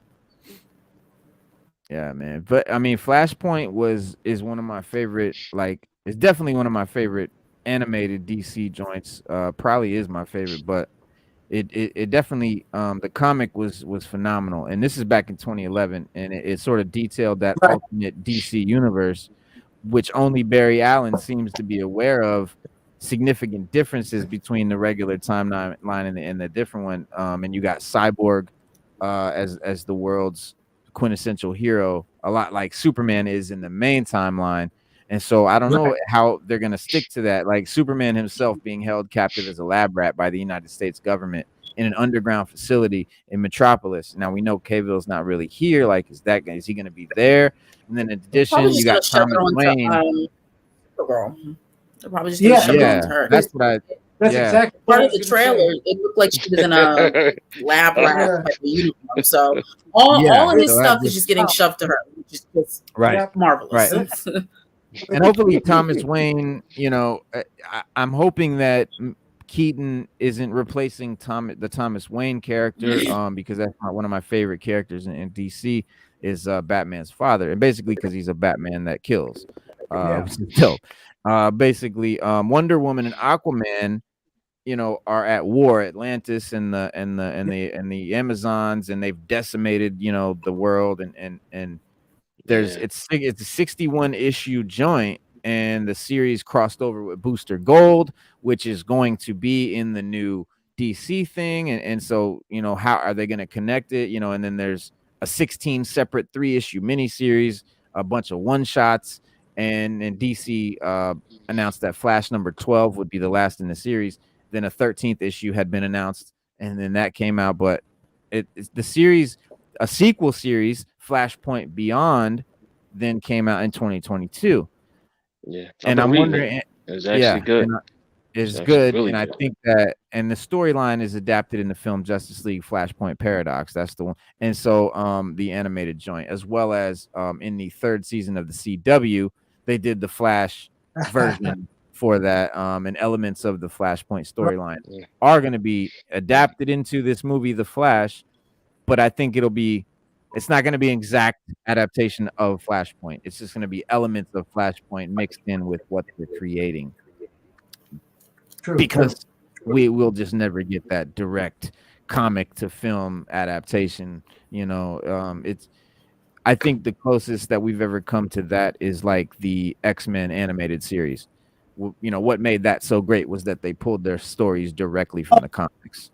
Oh yeah, facts. That's why I loved it. Yeah. They really made a TV show for grown-ups, just for kids, kind of. It was just something so different, something so out of the box with Cable and Bishop, and just the whole. Yeah, everybody was like, "What?" You know what I mean? And it just kind of expanded everybody's mind so much. That's definitely my favorite show of all time, as far as like kids shows on for sure. Hell yeah, me too, bro. Definitely. No question. No question. No question. Let me see if we could watch the Flash trailer without getting babooted off by Baboo Tube. I couldn't find the Jean movie, man, but I did find this one. Uh-oh. I do not like that suit. I don't know what it is about it. I'm not feeling the suit. It's better than the mechanical death trap in the other films, but like, that bicycle helmet. That's why I think I love it so much, because it's not the bicycle helmet, but it's not. Yeah, I like the new suit for the movie. I didn't like the one for the first one. I don't know. I don't. Oh no! I'm just so used to Flash having a suit, like a real suit. I'm just used to Flash having a suit in whatever you played in. I think the CW one honestly is better. I think they kind of hit the nail. Oh, way better over there. Light years ahead of It's like CW, they just feel like they changed it every season. They changed it every season, but it was good. Yeah, I think the film industry wants to make like a film quality version. They feel like the CW one is just too cheap. They had to add some lights and shit inside.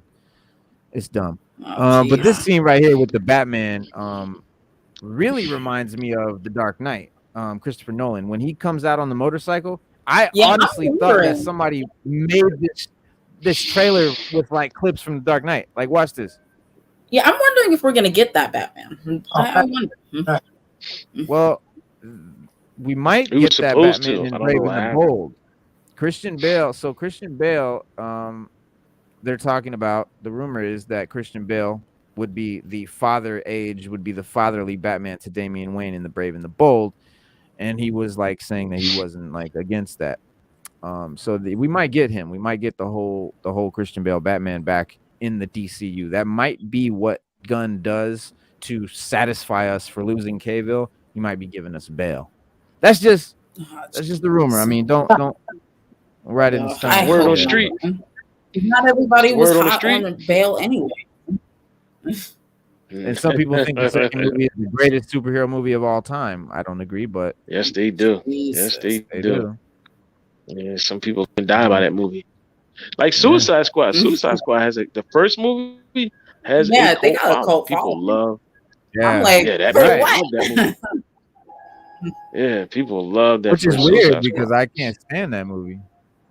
But I mean, look at the Flash. So this is him. He's like meeting his other self, and that's really out of Flashpoint. And he's like trying to save his mother, which is out of Flashpoint. Yeah. Paradox. And then that'll cause a paradox right there. You can't meet your own self. Right. In a former time. According to Doc Brown, the whole that is cool. That ring thing, that was cool. That ring was dope. Yeah. That ring was dope. Because they need to start using the ring. Yeah. Because that's where he keeps his costume. Right. That's where his costume is kept. Right. His ring is just as important as. Like, how the hell do we have Batman and no Henry Cavill? Like, that's ridiculous. But you know what? I know. And you got Affleck. And that's probably Cyborg. Oh, there's Zod. I mean, so Zod. That's probably Zod. Like Zod, no Cavill. I'm like, dang, like this is crazy. I know. That's so bittersweet because, like, Zod I would want to see them interact again. I know, me too. But I really like the actor that plays Zod. I really like. He's just weird. He's just cool. Yeah. He just got a very like odd way, and I just dig everything he's done. I've been a fan of. He was in Empire. Yeah, I think he came out in that show, Empire. What'd you say, bro? No, I said I like the way they ended that movie with Superman having to break his neck and kill him. That was sick. I was like, bro. I think people sleep on that movie. Michael Shannon. Michael Shannon. Yeah. Michael Shannon. He just did a show called Tammy and George and Tammy that I just watched. I watched the whole thing. I'm not a country music fan. I've never been into country music. I don't know who George. I forget even the last name of him. Tammy Wynette, I've heard of. And so I kind of knew who that was by name. And the show is about Tammy Wynette and George, what's his name? George, I don't know. Anyway, he's like the most big popular country singer, like classic, like he's there like Nas or like Rakim, right? So he plays that character, man. And it was so like, he's just so good of an actor that I like watched this whole show, this whole series about a country music star. And Terrence Stamp was the original Zod. Neo before Zod. Yeah, they literally passed over the Clark storyline to her. That's basically what's going on. Yep. Check it out. Look at that rubber suit. You know what would be crazy if they brought in Val Kilmer's Batman? No! Just throw us for a damn loop. Just throw us for a loop. Give us Val Kilmer. Somebody said that too. They were saying in the when I was reading or seeing whatever I was seeing about Christian Bale, they were saying like it could be George Clooney, Val Kilmer, or Christian Bale that they're talking about, because I guess they referred to using a Batman from a past film franchise that's not Michael Keaton. Well, that only leaves 3 people. It's either Bale, Clooney, or Val Kilmer. We know it can't be Val Kilmer. He can't speak. George Clooney already said he's always joked about that role. The movie was so bad, he's not really interested in it, and we don't. He said he would never do it again because he's done. Yeah, he said it was so bad. He said I would never mess up Batman again. And he apologized. He apologized. Right. He said he said I'm sorry I messed up Batman. So that leaves Bale. It means it's got to be Bale. But or Affleck. No, Affleck's in it. And he's saying a movie from like way in the past, past Batman that from our history or whatever. And so that's Keaton, Bale, Kilmer, and Clooney. Keaton's already spoken for. Affleck's already there. What's his name? Twilight Kid. That's not old enough. So it's got to be. It can't be Kilmer. It's not Clooney. It's got to be Bale. It's got to be. But I love seeing Keaton come back and saying I'm Batman because he's the originator of that. So if anybody doesn't know, Michael Keaton's the first one to say I'm Batman.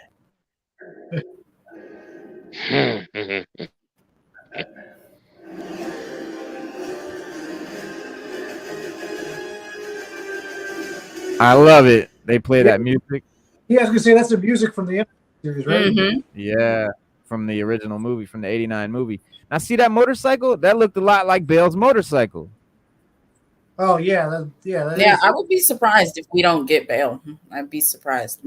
I would. I know Bale's kind of like over superhero projects, but I wouldn't mind if he donned the cape.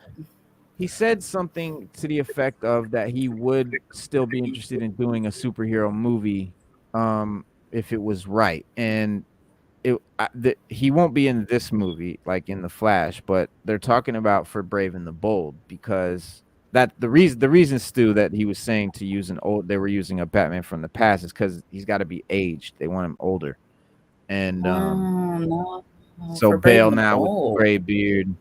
Yeah, because Brave and the Bold, Batman's like a little older. He's a father, I guess. That's the way they're versus like. They should just get a new actor. That's going to be confusing to try and use someone from the past. It's just too much. I agree. That was their whole philosophy on not having Cavill was he's an actor from another franchise that'll confuse people. So bringing Bale in, I think, is mad contradictory. Their hypocrisy just gets exposed with every decision they make. Right. The hypocrisy is just maddening. Wait, let's play the rest. So, what's he saying? Oh, that's dope. So there's going to be an evil Flash too. Oh yeah, of course. Oh, that looks incredible, man.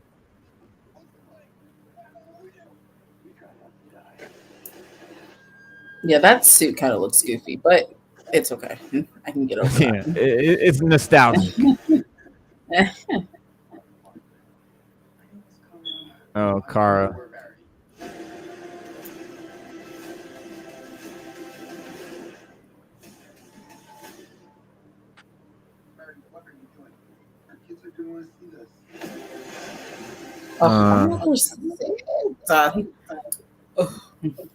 I think that was Cavill originally.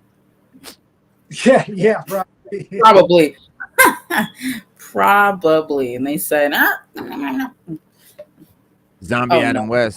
Not Adam West. Oh no. Zombie Adam. Word. Yeah, man, but I said that this movie is gonna be better than we think. And so far that trailer is better than I thought it was. Now I'm not saying that this movie is gonna be a classic or anything like that, but it's not gonna be the train wreck that we thought it was. That's just my prediction. This trailer does not prove that. Just keep that. I want to be clear on that. This trailer, I don't trust trailers like that. Trailers they lie way too often recently. You cannot trust the fucking trailer anymore. They can edit. Bro, look at what they did with Kenobi. I thought that was going to be the shit. The trailer would look like it was going to be so good. And then we got that utter cheap bullshit CW wannabe trash. But man, this looks like some quality stuff here. This trailer looks really good, but it could all be a lie. So we'll see. It looks like a nice little pot of nostalgia bait. So, I mean, Yeah, we'll see what happens. We'll see. Yeah, I think that's what it'll be mostly a nostalgia, cash grab type deal. Like they don't really have a like, choice if they want this film to make money. Exactly. So I actually don't even blame them for going that route because, like, what else can they do? They can't lean on the star because he's a menace. No. So, Yeah. I got a lot of I think that because they're going to the time travel and different timelines, I think it's just good. I got the vibe that it's going to be more for the hardcore fan. That was the vibe that I got. Yeah. I think a casual person looking at this trailer would be very confused. They'd be like, "Okay, yeah, they have no idea." Yeah, so that trailer was definitely for like hardcores for sure. Good point. Right. Yeah, good point.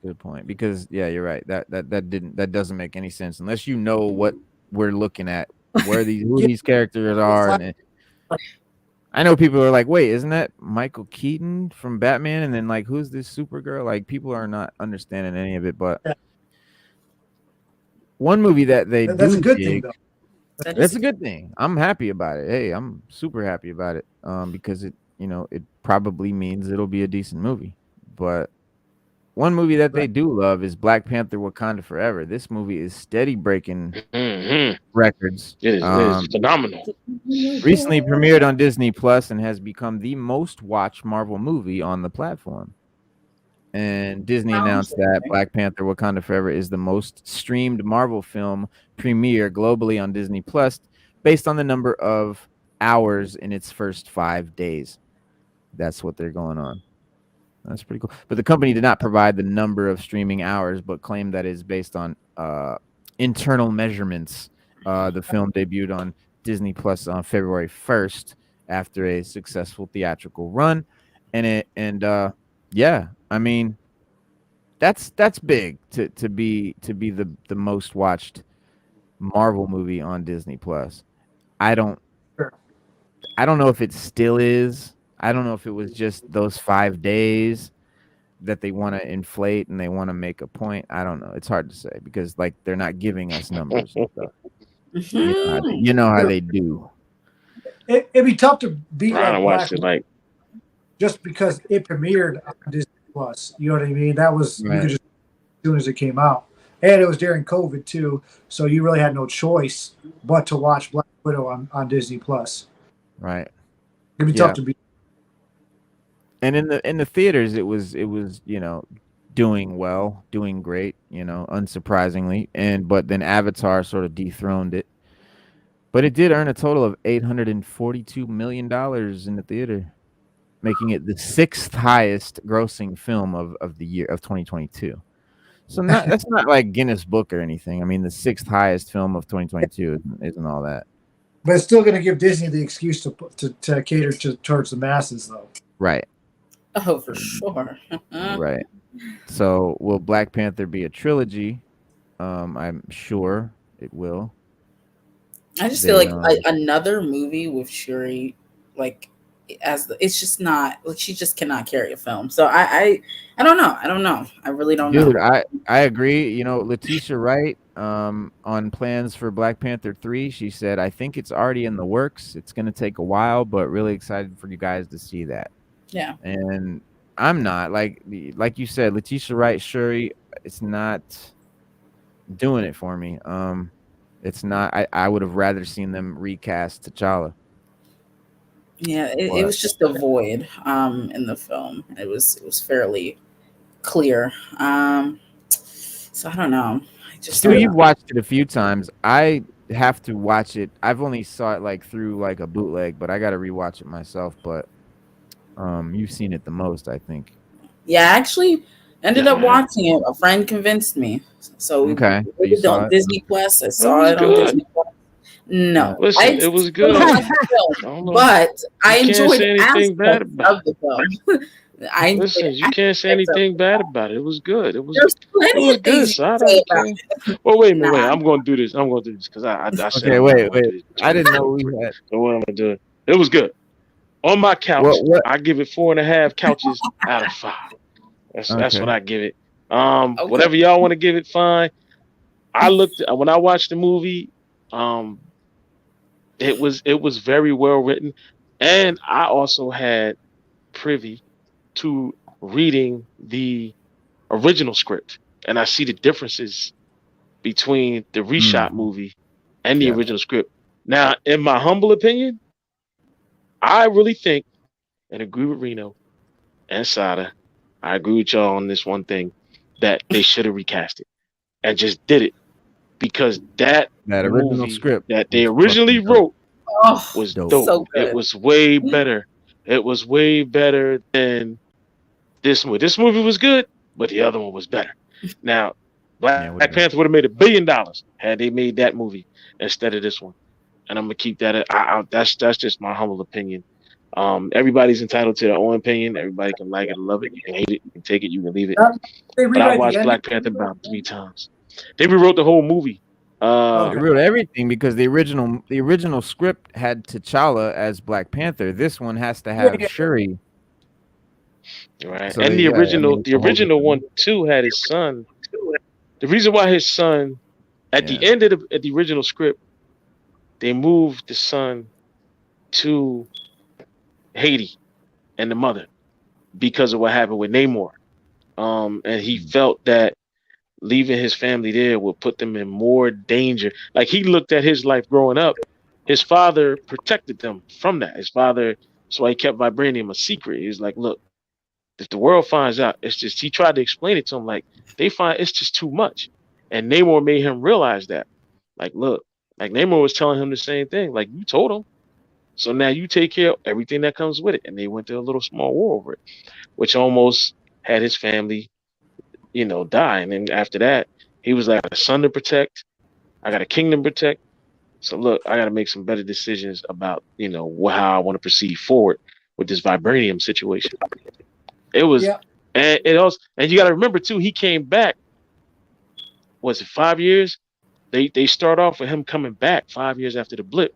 So when he came back, the son was like 5-6 years old. Yeah, so he was like, holy shit, I got a son.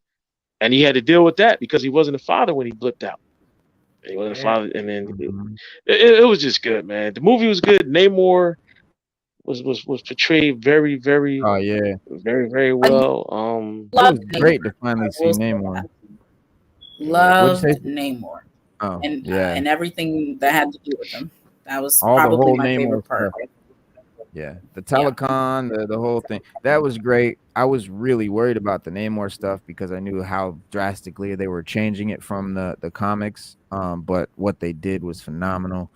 The whole Mayan Aztec inspired, Yucatan village underwater was a great. It works out totally, perfectly.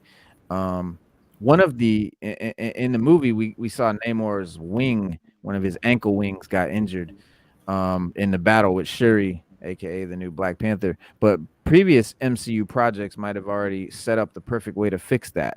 And it was exciting, like I said, to finally see Namor debut in the MCU, since he is one of the original characters introduced in Marvel Comics, one of the first. In Black Panther in Wakanda, he comes out as the mutant king of Telecon, and which is an advanced underwater nation on par with Wakanda. They just didn't do the technology as much. But Namor has a vendetta against the inhabitants of anybody on the surface, basically because of governments hunting for vibranium and shit like that. And they originally drove them under the water in the first place. But so during that battle, when Shuri and Namor fight, at a key moment in this fight, Shuri gets the upper hand and damages one of his ankle wings and disables his ability to fly, which helps level the playing field. But it's expected that his wing won't stay damaged in future projects, because Namor is definitely going to be in future projects. They're not going to waste that character. He's going to be used again. And as this physical trait is definitely part of his character, MCU has to find a way that's believable to fix the ailment. And I was just reading this article. It says that previous MCU projects might have already provided the answer to how it can be done. They said his wing can be fixed with the help of Wakandan technology. which has already been proven to work in previous projects, most notably Bucky Barnes' prosthetic vibranium arm. And so this could be a perfect way to mend Namor's broken wing. I think it's a dope little idea, you know, especially now that Wakanda and Talokan have entered into a truce, which would be cemented by Wakanda fixing the wing of Namor's ankle that was damaged by their Black Panther. It would be a good way to bring those two cultures together, because they're gonna have to team up. They're gonna have to team up to fight, you know, whoever's coming. If it's gonna be AIM or Hammer or Shield or whoever. Right. Yeah. All right. Well, man, with that, I got to take off. I got a couple pre-engagements I got to get to. But, man, thank you guys having me on. Absolutely, man. Thank you so much for coming on, bro, and showing us the product. Guys, check him out. The website's right at the bottom, rushxbeyond.com. On Instagram, he's at @vintagerush_. So definitely do not sleep on this man's artwork, bro. These shirts are phenomenal, man. I can't wait to get mine, but they're fully printed, like from neck to base, full screen print, beautiful quality. Hell yeah, man. Definitely check those out. But thank you, man, for coming on, bro. We'll definitely keep in touch, and I'll see you on the gram. All right, take it easy, brother. Peace. Peace.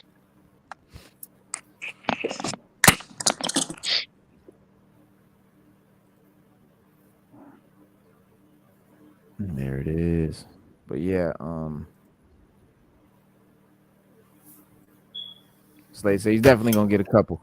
Them shirts are dope, bro. I want a couple. I definitely need that. I need that Kang, bro. I need this Kang right here, and I need this X-Men. That X-Men is phenomenal. That's from the animated series joint. That's from the animated series. So X-Men animated series cartoon, they made a comic book version of the cartoon called X-Men Adventures, and this is a scene from those comics. And on the back of this shirt, there's a dope morph. It's like Wolverine's morphing into Wolverine. It's fucking dope, man. Rogue on the front. And then he's got the Doctor Strange joints. Yeah, don't sleep. Well, before we go, we have the Guardians of the Galaxy 3 trailer. I'm gonna bust it out real quick. There is a watermark on it because I gotta. Never mind. So here we go. Check it out. I'll tell you something. I'm Star-Lord. I formed the Guardians. Met a girl, fell in love. That girl died, but then she came back. Came back a total dick. Oh, please. You left out some important information, but that is the gist of it.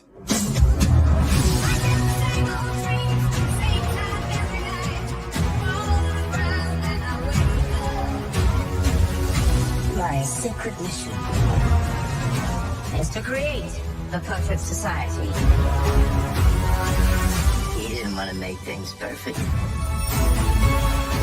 He just hated things the way they are.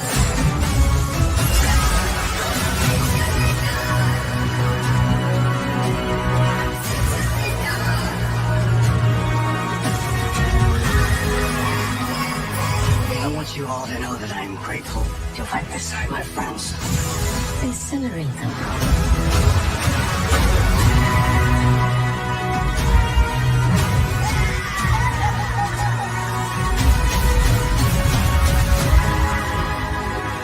We were always searching for a family. That's how we found each other. Are you ready for one last ride?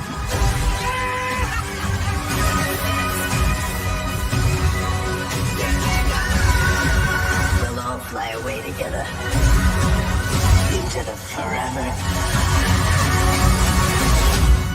and beautiful sky.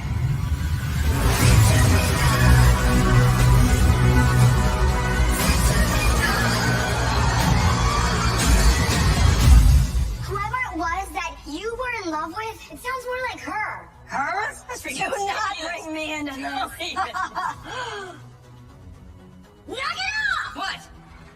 Never noticed how black your eyes were. They were replaced by my father as a method of torture. He picked a pretty set.